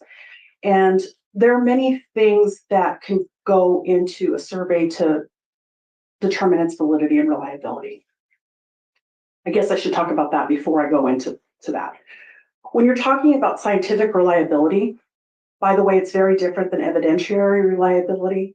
So evidentiary reliability is looking at the trustworthiness of evidence, whereas scientific reliability is looking at the consistency and repetition of a survey done over time, across different populations. And validity is more looking at trustworthiness or accuracy. So if we talk about reliability as consistency and stability of results, and validity as accuracy, that's how I'm going to talk about those things. And with respect specifically to this survey, there are many types of validity and many types of reliability, but I'm not going to go into all of them here. I think specifically for this survey, what's important is content validity, construct validity, measurement reliability, and response reliability, specifically with this survey, and looking at coverage error and what we would call external validity. There are other types, as I mentioned. There's criterion validity, there's inter-rater reliability, test-retest reliability, convergent validity. There's many types of validity, but I'm not going to talk about those here. I'm just going to talk about the things that made me come to my opinion or form my opinion based on the survey. According to the ASTC standards, when you're doing a change of venue or community attitude survey to look at whether or not a change of venue should be conducted, or a change of venue might be considered, you want to look at 6 things. You have screener questions, you have case recognition questions, you have questions related to the source or the media where the information comes from, you have demographic information, and then case knowledge questions. I think I got them all. And that's what I was looking at with respect to the content. And those were all there in Dr. Edelman's survey. The other thing I looked at was the questions themselves. Do they have what we would call construct validity, which is basically, does the survey measure what it purports to measure? And then does it have content validity? Does it cover all those things? And it does. I mentioned that already. That's the content validity, those 6 items. And was it done in a way that you can consider it? The measurement was reliable. And I would say yes. I read the methodology was brief, but based on what I could gather from the report that Research Strategies did, they did all of the things that we would have done. I would have probably done a little bit more in terms of looking at, some of the disposition codes were just a little bit hard to determine, but that's not that important for this. What I would say is that they did everything we do in our lab. We are very strict, I would say strict when it comes to our methodology for our surveys, because we follow APOR, which is the strictest standards that you could follow for calling on a telephone survey, or what we call an RDD survey, random digit dialing. And primarily that's because we have to do the CDC survey, and the CDC survey follows APOR guidelines. And so for all of our projects, whether it's BRFSS, whether it's CDC or not, we follow the same protocol. So no matter what project we do, whether it be for NDOT or DETR or any of these other organizations that I mentioned, we would definitely follow the same protocol procedures. And that includes things like good questionnaire construction and design. That's the first thing.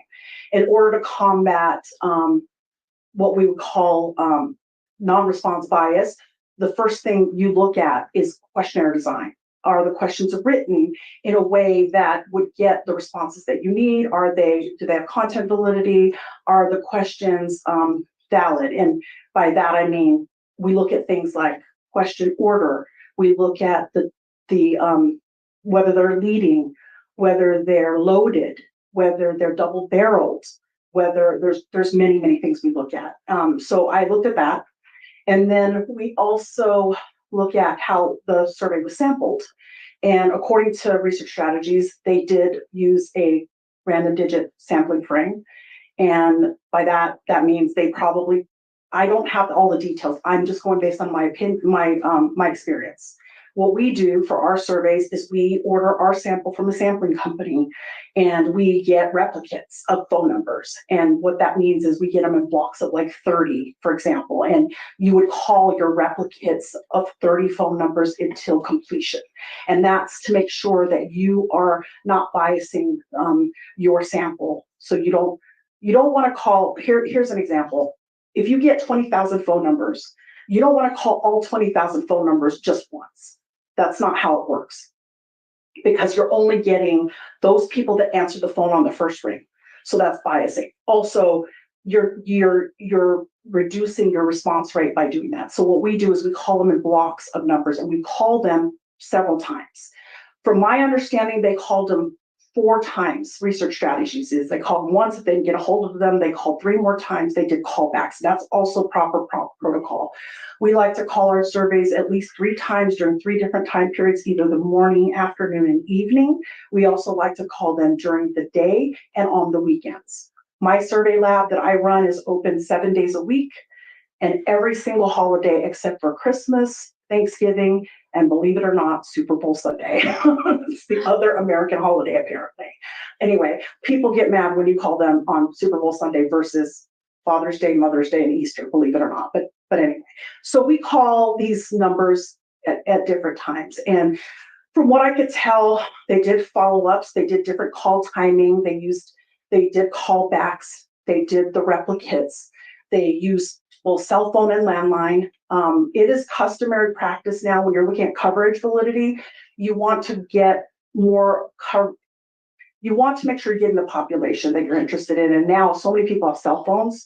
So in our lab and most labs across the country now, we do like 90% cell phones versus 10% landline. Now it's customary because of the reduction in the number of people that have landlines.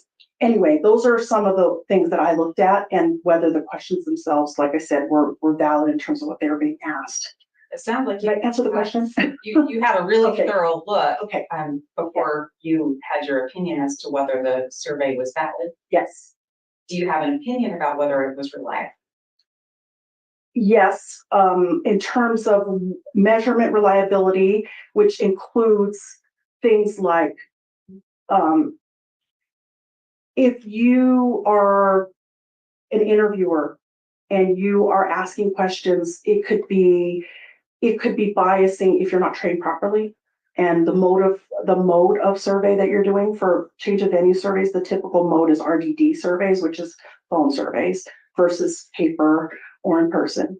And so the interviewers must be trained and supervised. My understanding is that research strategy has been around for 20 plus years. So I'm assuming they're like our lab where they were trained properly and they have supervision where there's supervisors also supervising the interviewers. So that's another way to combat non-response bias, which includes refusal conversion training, which is, I think Dr. Edelman alluded to it earlier, things like soft refusals. If someone calls up and says, I'm making dinner, I'm too busy, I'm giving my kids a bath, I'm running to the store, whatever it is.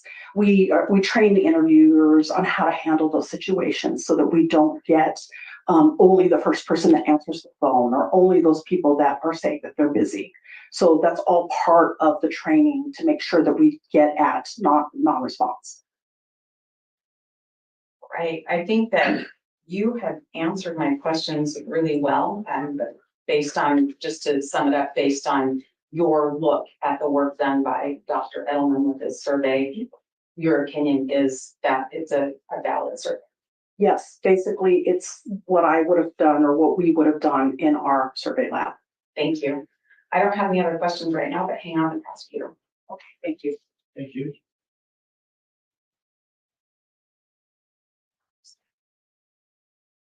We have no questions for this witness, Your Honor. Okay, great. Thank you. Is it I mean, that was easy. so easy? So Thank you. witness be released. She may, Your Honor. Okay. Thank you for being here. It's very interesting. Help yourself, yeah, such as you need. Thank you. Thanks.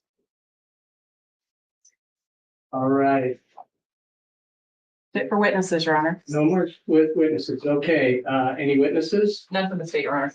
Okay, we prepared for argument. Let's do it. Okay, go ahead. Thank you, Your Honor.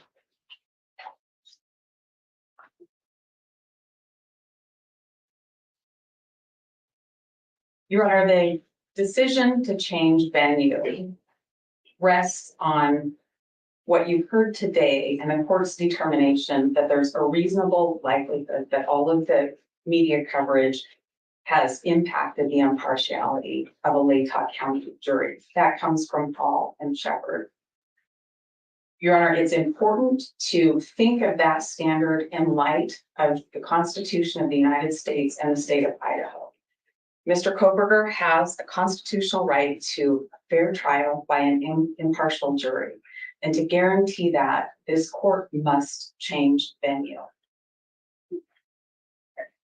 Your Honor can look at the media coverage in this case and know that it's prejudicial coverage.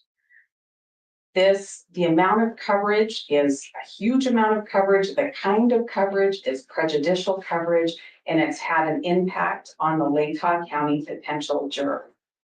The court can see actual prejudice by understanding the results of that survey. Reading the hundreds of comments from Latah County residents, you can see that the media has been prejudicial, and it's actually prejudiced potential jurors in Latah County. The court can also presume prejudice by looking at this case as it is. It's an extreme case that comes out of the Haddon case in Idaho, and you can presume prejudice in an extreme case. You have heard all day long how much coverage this case garners. It's Latah County, it's bigger, it's a state of Idaho, it's nationwide, it's outside of the nation, it's continuous, it's every day. Social media, books have been written, primetime television shows have happened in this case. It just doesn't stop.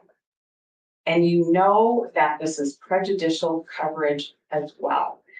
The state has agreed things that were surveyed are false media items. At least some of them. This is all before the other things contained in the media are subject to admissibility rules, even if they're offered. Subject to cross-examination and full context explanation of what they mean.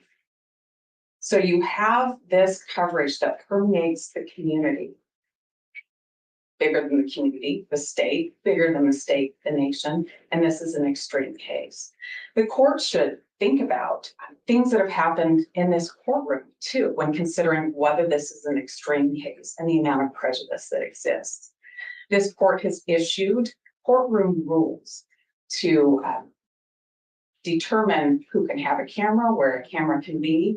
The court on our motion limited things and finally removed cameras from this courtroom, and the court right now is live streaming. That doesn't take care of all of it though. The live stream is captured and replayed almost in real time, if not real time. Everything that happens in this case is on social media, and all kinds of things that don't happen in this case run rampant in news stories and social media stories and impact all of the jurors. It is particularly important when you're considering this extreme case to look at the size of this community. You heard a lot about that today. You heard how bias is created. And when you think about this little community and all of the people that spoke out early on about this case, that's how the bias starts in this case. People in this community have a lot of ownership in the case as well. They're connected to the case by being related to or knowing people that conducted the investigation. They're connected to the case by knowing the community leaders that have spoken out about the case. They're connected to the case by the relationship with the University of Idaho. That's a pretty tight connection. And that is how you have to think about the human bias that exists and how it cannot be fixed if we get to jury selection. Your Honor has to look at the content and know the content of the media and know that there hasn't been positive stories about Bryan Kohberger. It's negative stories. There's not a media story talking about Bryan Kohberger's right to be presumed innocent.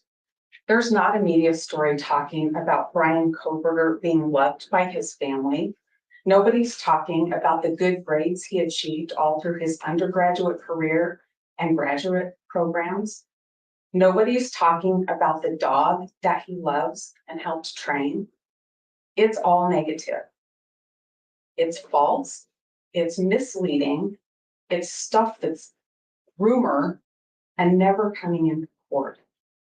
There are things about his character that are just untrue that are out there. When you have this much information surrounding a case, it's an extreme case and it's all over the place. I don't want the court to think all this social media happens and it's not centered in Latah County and think that's okay, because it's just not.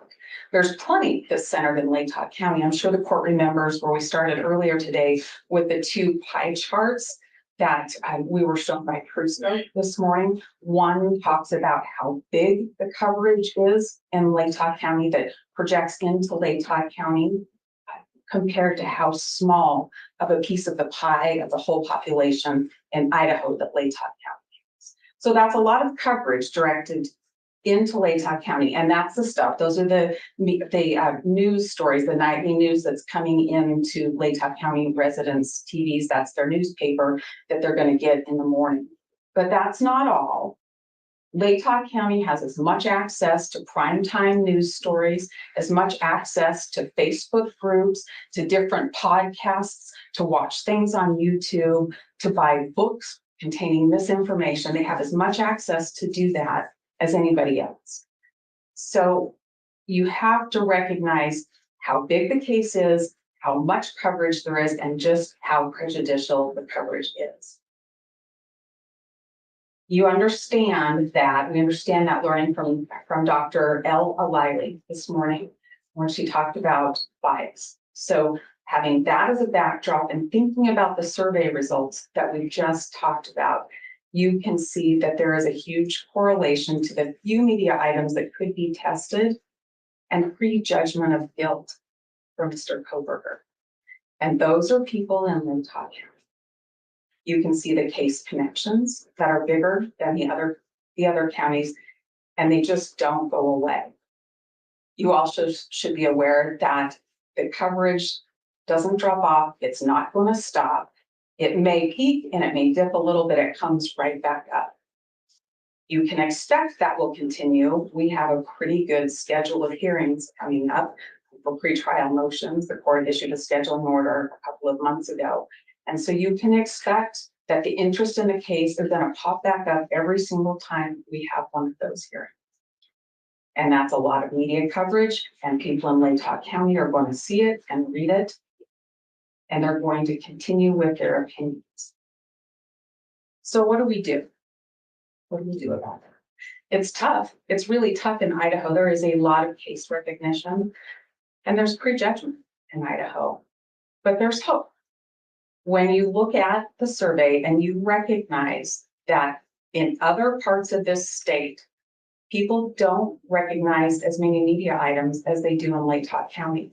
That's good, because that links right to prejudgment. So that's good. That's hope right there, that we can find a jury somewhere in this state to give Mr. Kohberger his right to a fair trial. It's also a much larger population, so the impact on people sitting on the jury would be much smaller. Imagine with me that we are here in June of 2025, and we're here and we've seated 16 or so people over here. You're going to recognize some of them. People that sit in the courtroom in our audience that want to come and listen to the trial are going to see them. Even if they don't listen to the trial, people are going to know whose car leaves their driveway every morning to get to the courthouse by 8:30 for 3 solid months. And those jurors that sit over there are going to feel an immense amount of pressure to answer the call of the community to be safe. You can read those comments about what people in this community think about Mr. Kohberger and what they think would happen if the jury found him innocent. It's hard to imagine that one of those jurors who all of a sudden said, you know what, I'm not sure, and listened to more evidence and said, I'm really not sure. I don't think he did it. Are they going to be brave enough to do that, to write not guilty, to say not guilty, and to stand their ground? That comes right to impartiality, that the court has to be sure that that's not going to happen. You can't be sure that there's a way to pick an impartial jury in this community. In Ada County, we don't have that. We don't have Canyon County, we also don't have that. Those are jurors that are not from this small, close-knit community. Those are jurors who aren't going to run into a police officer that investigated the case at the grocery store, or maybe somebody from the prosecutor's office at the jazz festival at the college. There are people who don't have those connections. The other difference that I think is really important to think about too is the location, the connection to the house where this happened. That has been a pretty big deal in the community and wider, but in the community about whether the house should remain standing through trial or should be torn down. And there's been an awful lot of publicity about that. People in this community have an opinion one way or the other. We aren't going to know what their opinion is, but they're going to bring that into the courtroom. People in Ada County do not have. And why Ada? Why not Canyon or why not Bannock? I think that's something that we should talk about. The easiest one to talk about is Bannock. The numbers look a little better there in a lot of regards, but it's a smaller community as well. And so I think that there's a danger that if the court says, I'm going to change venue and we're going to Bannock County, I think there's a danger with that small community. There could be more interest all of a sudden, and we may run into a bit of a problem. So that's why I'm not here telling you Bannock County, but if you tell us Bannock County, I think we have a lot better shot at seating an impartial jury than we do here in Laytock. Canyon County is the second largest. And Your Honor, honestly, if the court says, let's change venue, let's go to Canyon County or Bannock County, I think we have a better shot at getting an impartial jury. But we picked Ada County specifically because we're aware of the structure of that courthouse, the way it's set up. We're aware that there's at least some statewide precedent for moving these big cases to Ada County. And we're aware that it would be easier to get our jurors to and from that courthouse in a way that they wouldn't have to go through the media. They would be kept private and in secret and secure. It makes sense to focus on Ada County for a lot of those reasons. Your Honor, we are mindful that that's a lot of miles away from here. But at the end of the day, the interest that we have is to protect Bryan Kohberger's constitutional rights.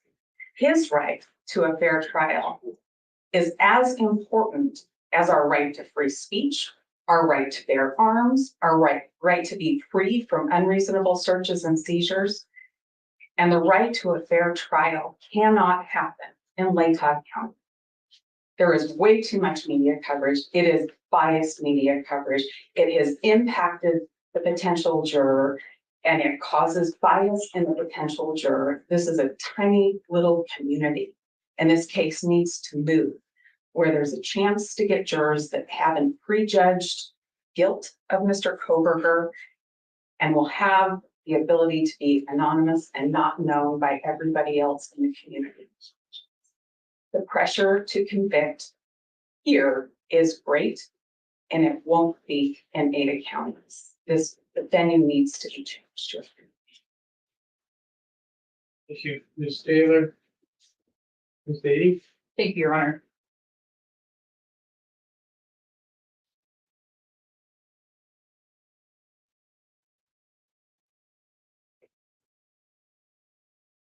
Your Honor, the case law in this case just does not support a change of venue, given the evidence that the court has before it. The state does not disagree with counsel on what the appropriate standard is. The appropriate standard is that the defense has the burden of showing a reasonable likelihood that the defendant's ability to get a fair trial is going to be diminished as opposed to some other county, or put another way, a reasonable likelihood that pretrial publicity will deprive him of a fair trial. So in looking at the evidence the court has before it, we can start with Exhibit C. Those were the charts presented by TrueScope. And we can see in those charts that for at least 6 months on one of those line graphs that compared Ada County and Laytock County, Ada County had significantly more coverage than Laytock County. And that more recently, in the past couple of months, that line graph comes together again, and they're just a couple points off. The fact is, Your Honor, this case has media coverage everywhere. That is something that was acknowledged by the defense, and that is something that is abundantly clear in these surveys.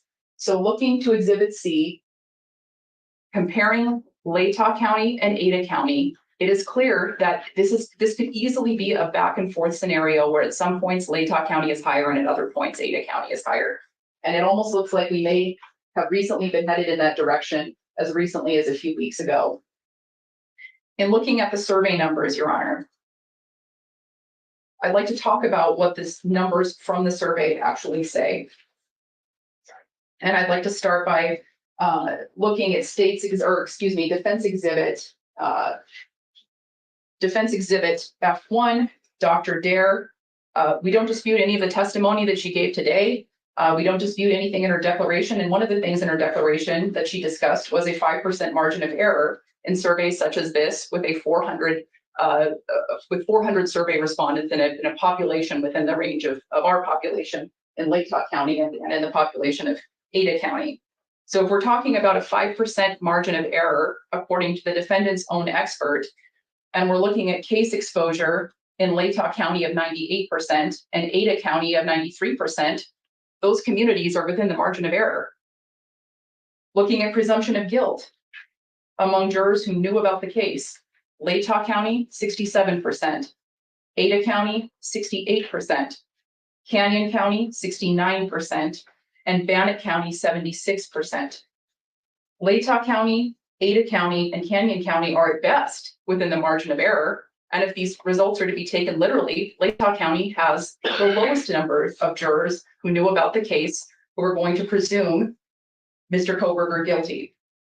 Now, when you zoom out and look at the survey results for presumption of guilt among all respondents, Lake County is at 66%, Ada County is at 64%, Bannock also at 64%, and Canyon at 62%. Again, you're within this margin of error here.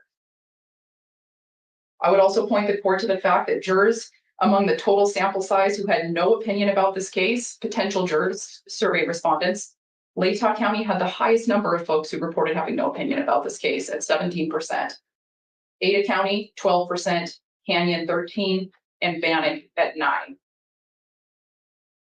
And then again, jurors among the total sample who had no opinion about Bryan Kohberger, Lake County, 29%, Ada County, 25%, Canyon County, 23%, and Bannock County, 24%.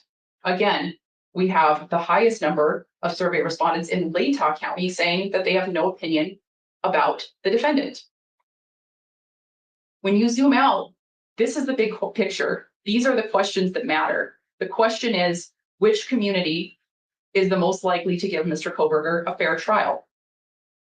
We can split hairs and say, well, if this person knows this media item, then they're X% more likely to think he's guilty. That's not the big picture. Those are trees in the forest, but we're ignoring the forest. And then if you're looking at the forest is which community has the least amount of bias. And there are obviously some personal connections in Moscow and to the University of Idaho. The state does not dispute that. We believe those can be dealt with through other measures short of venue change.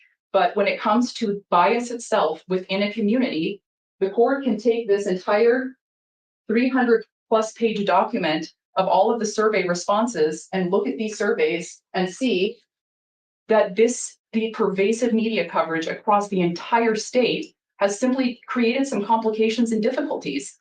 Those are not unique to Lake County. The more productive conversation to have is how can we craft questionnaires that will ask jurors factual questions that help us identify sources of bias. For example, are you employed by the University of Idaho and how? Or did you know one of the victims? Things like that are factual that will allow us to then follow up and ask more questions. And frankly, Your Honor, the state would be willing, as we approach trial, to engage in good faith discussions with defense counsel and the court about potentially just excusing some jurors who are too factually close to the case for cause from the outset. We're willing to have that discussion. Another thing that the court can do that would address some of the concerns that were testified to regarding bias and social pressures is to allow potential jurors to have individual voir dire and outside the presence of other jurors and outside the presence of cameras or audio recording that are being live streamed. In this case, it's going to be critically important that potential jurors who come to jury duty feel like they can give honest answers and feel like they can be forthright. And in order to do that, I think individual voir dire would be very appropriate, and the court has that option available to it.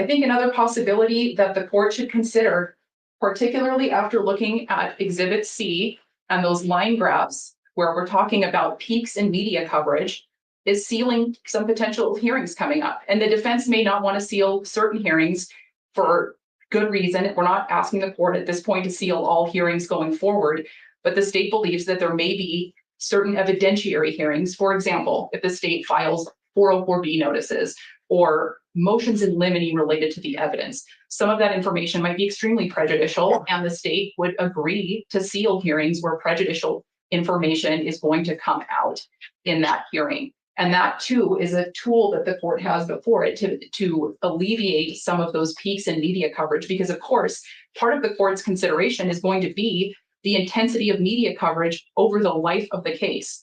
And so one way that the court can address that is by sealing certain hearings, and the parties can use good faith and seal certain motions or briefs addressing prejudicial information temporarily until the trial is complete.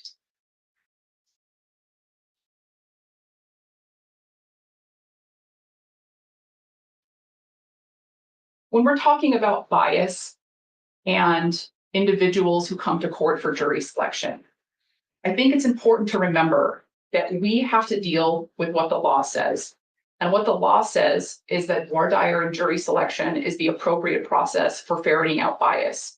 We don't get to hand wave the jury instructions that are based in case law and that are handed to us by the Idaho Supreme Court. We don't get to hand wave those and refer to them as indoctrination and act like all potential jurors are going to come to court and lie, that they can't be trusted. Now, certainly there are some human biases, but a good voir dire is the tool to address those. And we don't get to just burn the system down. That's not what we're here to do.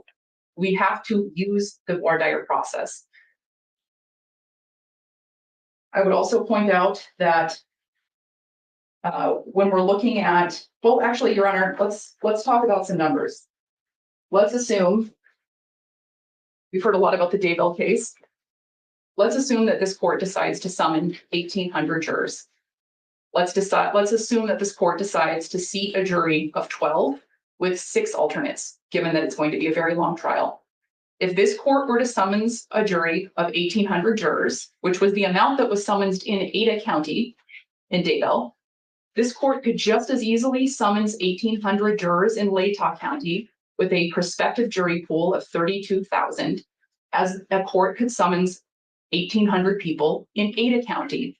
It doesn't matter that Ada County's population is 16 times higher than the population in Latah County, because in Ada County, the court, if the court moves this trial to Ada County, is not going to say, well, we're in Ada County, I guess I'll summons in 20,000 jurors. That's not how it works. This court could just as easily summons in 1,800 jurors in either location.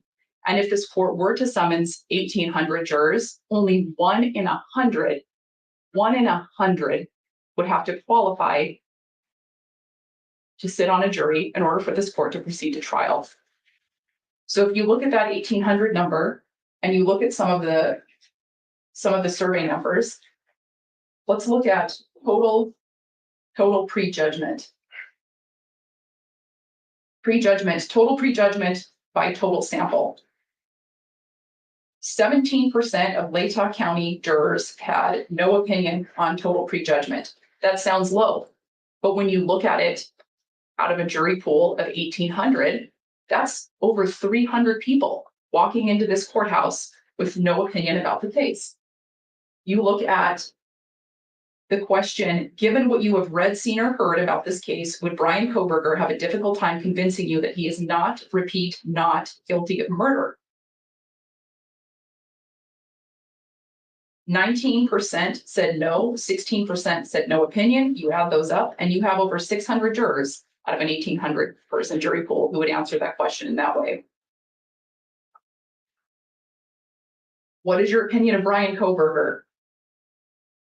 No opinion, 29%. That's over 500 jurors that would come into this courthouse with no opinion of Bryan Kohberger. A large jury pool is a solution to the media coverage in this case, and this court is going to have to summon a large jury pool wherever this court holds this trial, whether it's in Ada County, whether it's here, whether it's in Bannock County, or whether it's in Canyon County. And frankly, Your Honor, as we move toward the issue of convenience, if anything, these survey numbers being so close to one another and so tight with each other should tell the court that if the court did determine that a venue change was appropriate, if the court made that determination, Kootenai County or Nez Perce County would be a far more logical choice, because those are geographically closer and the state would not have to pick up and move all of its evidence for 3 months down 300 miles to Boise. The court would now have to move its entire court staff. People could still go home. There would be less witness travel expenses. So if the court decides to change venue, the court should look at more convenient options closer to Latah County. Either Kootenai County or Nez Perce County would alleviate some of the concerns laid out by the defense about the connections to the university or the connections to Moscow itself. But again, even looking at the survey on those issues of connections to Moscow or connections to the university, 39% of folks in Latah County visited or walked by the home where the murders occurred. 60%, nearly 60% didn't. That means that out of a jury pool of 1,800, over 1,000 people would not have gone by the home where the murders occurred. Are you or a family member, a student or employee at the University of Idaho in Moscow? 75% of folks in Latah County said no. That's 1,300 out of 1,800. I don't want to beat a dead horse here, Your Honor, but a large jury pool alleviates these concerns so much better than simply moving venue to another locale where the public sentiment is so close that it's within the margin of error, or if you're taking these survey results literally, worse. That makes no sense, Your Honor.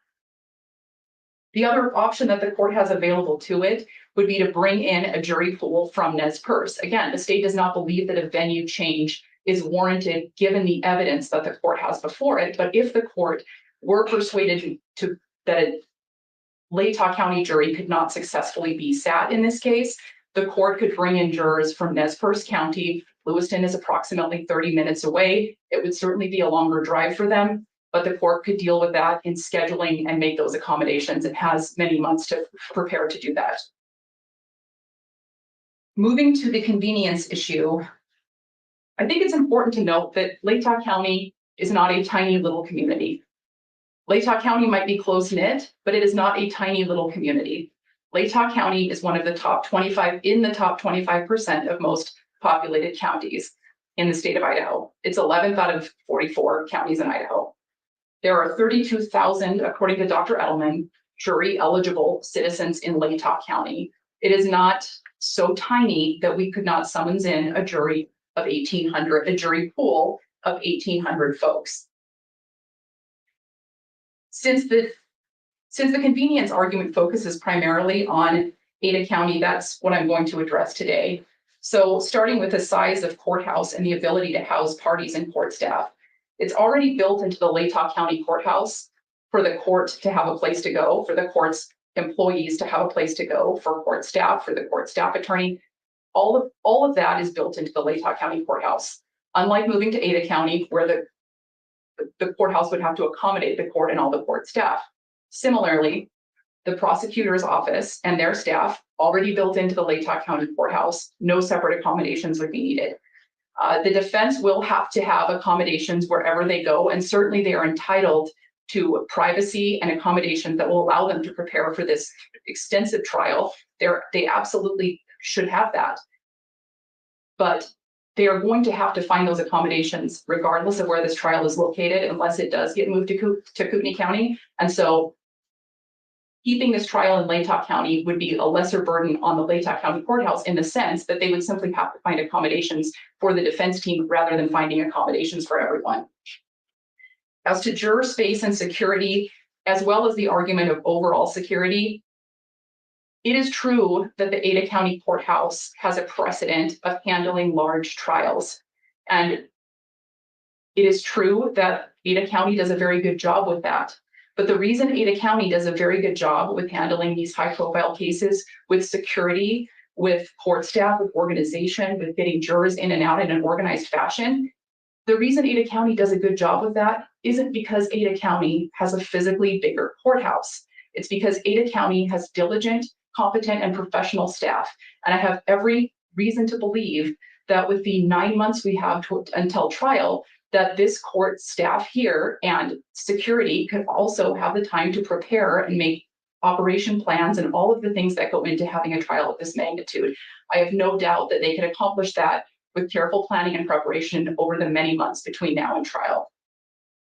It is also my understanding that there is a means to bring jurors securely into this courthouse outside of the public view.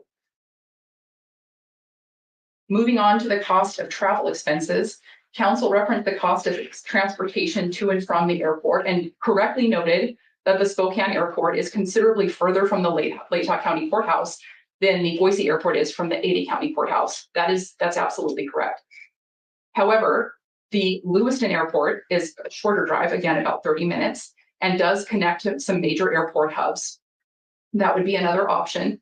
But even taking into account that there may be some additional rental car expense for the few out-of-state witnesses that we're going to have, that would be negated and then some by transporting all of the local witnesses from Latah County down 300 miles to Boise, by paying for accommodations in Boise for the court and court staff, the prosecutor's office and prosecutor's office staff, and the many local witnesses that will be testifying in this trial. There's also a logistical issue of transporting evidence for a 3-month trial, the chain of custody issues, the evidence tech from the Moscow Police Department, and it's my understanding there's only one, taking him out of his role up in Moscow here for 3 months and having him in Boise, trying to manage this evidence in a location that we would also have to arrange for, and dealing with the chain of custody issues, transporting the evidence back and forth. I think the court can also consider, since this is a pretty broad standard on the convenience side of things, the effect of prosecutors and law enforcement being away from the community for up to 3 months. And I think the court should also consider the nature of Latah County itself. The infrastructure of Latah County, and specifically Moscow, which has a university of nearly 12,000 students, is that this community is tailor-made to expand and contract with the rhythm of the school year. So this isn't going to be a situation where there aren't enough hotels or aren't enough restaurants. This town, as well as neighboring Pullman, which provides additional accommodations, is designed to handle large influxes of people. That should not be any concern for the court at all. Again, we are not talking about a tiny community here. We are talking about a mid-sized town that's on the, frankly, a larger side, on the larger side for counties within this state, that can amply accommodate a jury trial of this magnitude, particularly in the summer months where you don't have these major academic events. Finally, since we are talking about the interests of justice in the convenience prong of the rule, it is completely appropriate for the court to also consider the fact that most of the victims' families, not all of them, but most of them, live closer to Latah County than they do to Boise. That means that for them, traveling to this trial, which they will have a constitutional right to attend, and again, we're only asking the court to consider this in the convenience prong, will be much easier for them and more convenient for them than it would be for them to have to travel hundreds of miles to Boise. I think the court can and should consider that factor as well. Your Honor, at the end of the day, these surveys have given the court a factual basis to deny this motion to change venue, and we hope that's what the court decides to do. Thank you. Thank you, Ms. Beatty. Ms. Taylor? Thank you, Judge. Governor, as I sat and listened to Ms. Beatty talking about all of the prejudicial coverage and how there's a problem in other counties as well as Latah County, it really struck me that everybody knows how prejudicial this media coverage is. Everybody knows that. And that's really the question the court has to answer today. Has there been prejudicial media coverage that there's a reasonable likelihood that it impacts the impartiality of the jury, that it impacts Mr. Kohberger from getting a fair trial? Don't think about county's numbers. Don't think about Canyon County's numbers, and don't think about Bannock County's numbers. Think about Latah County's numbers. Your first question is, do you grant the motion to change venue to protect his constitutional rights? Don't get mixed up in thinking, well, Ada County's numbers aren't so great either. Maybe Canyon County's numbers aren't so great either. You have to make this decision based on what's going to happen in Latah County. You know, the jurors have been exposed to prejudicial media. You know that there's been an impact on you. You know that that's going to be really hard to ferret out in a jury selection moment. And if you know all that, you have to change venue.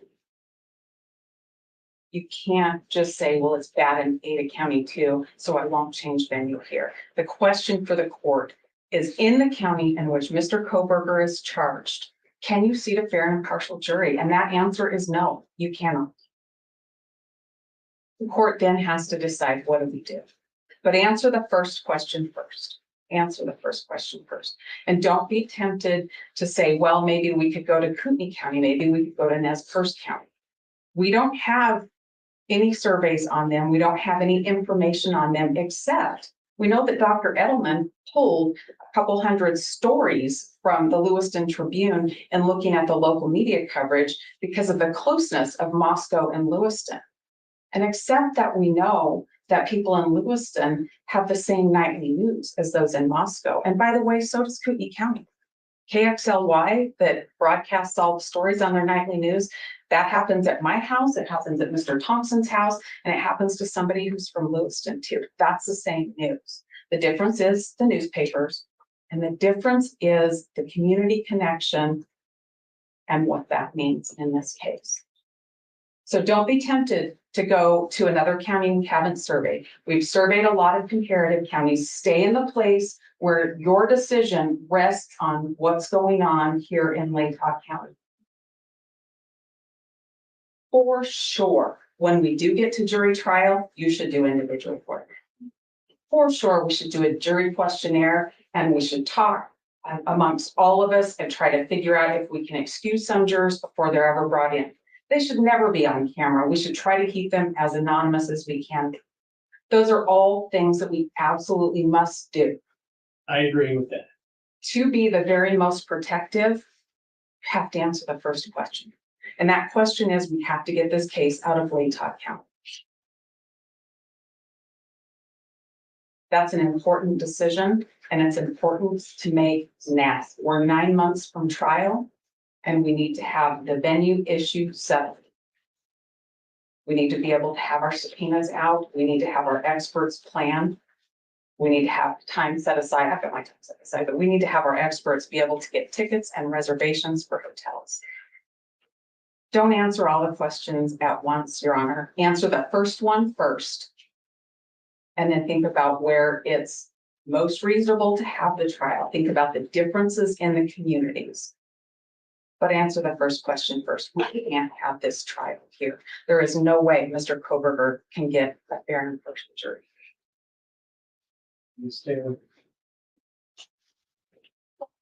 Well, I'm not gonna give you a decision now. Number one, I would say this is probably professionally the most difficult decision I've ever had to make.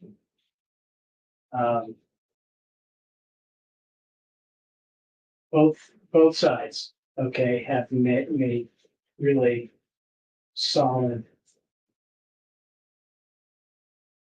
positions and supported that. I know there are a lot of considerations. Practical, you know, in terms of logistics and prejudicial media. So I have some work to do. I'm gonna go through everything, okay, even I thought I got most of everything, but that's gonna take me a little bit of time. And go through go through the law again, too, including the rule itself and the interpretation of that. So,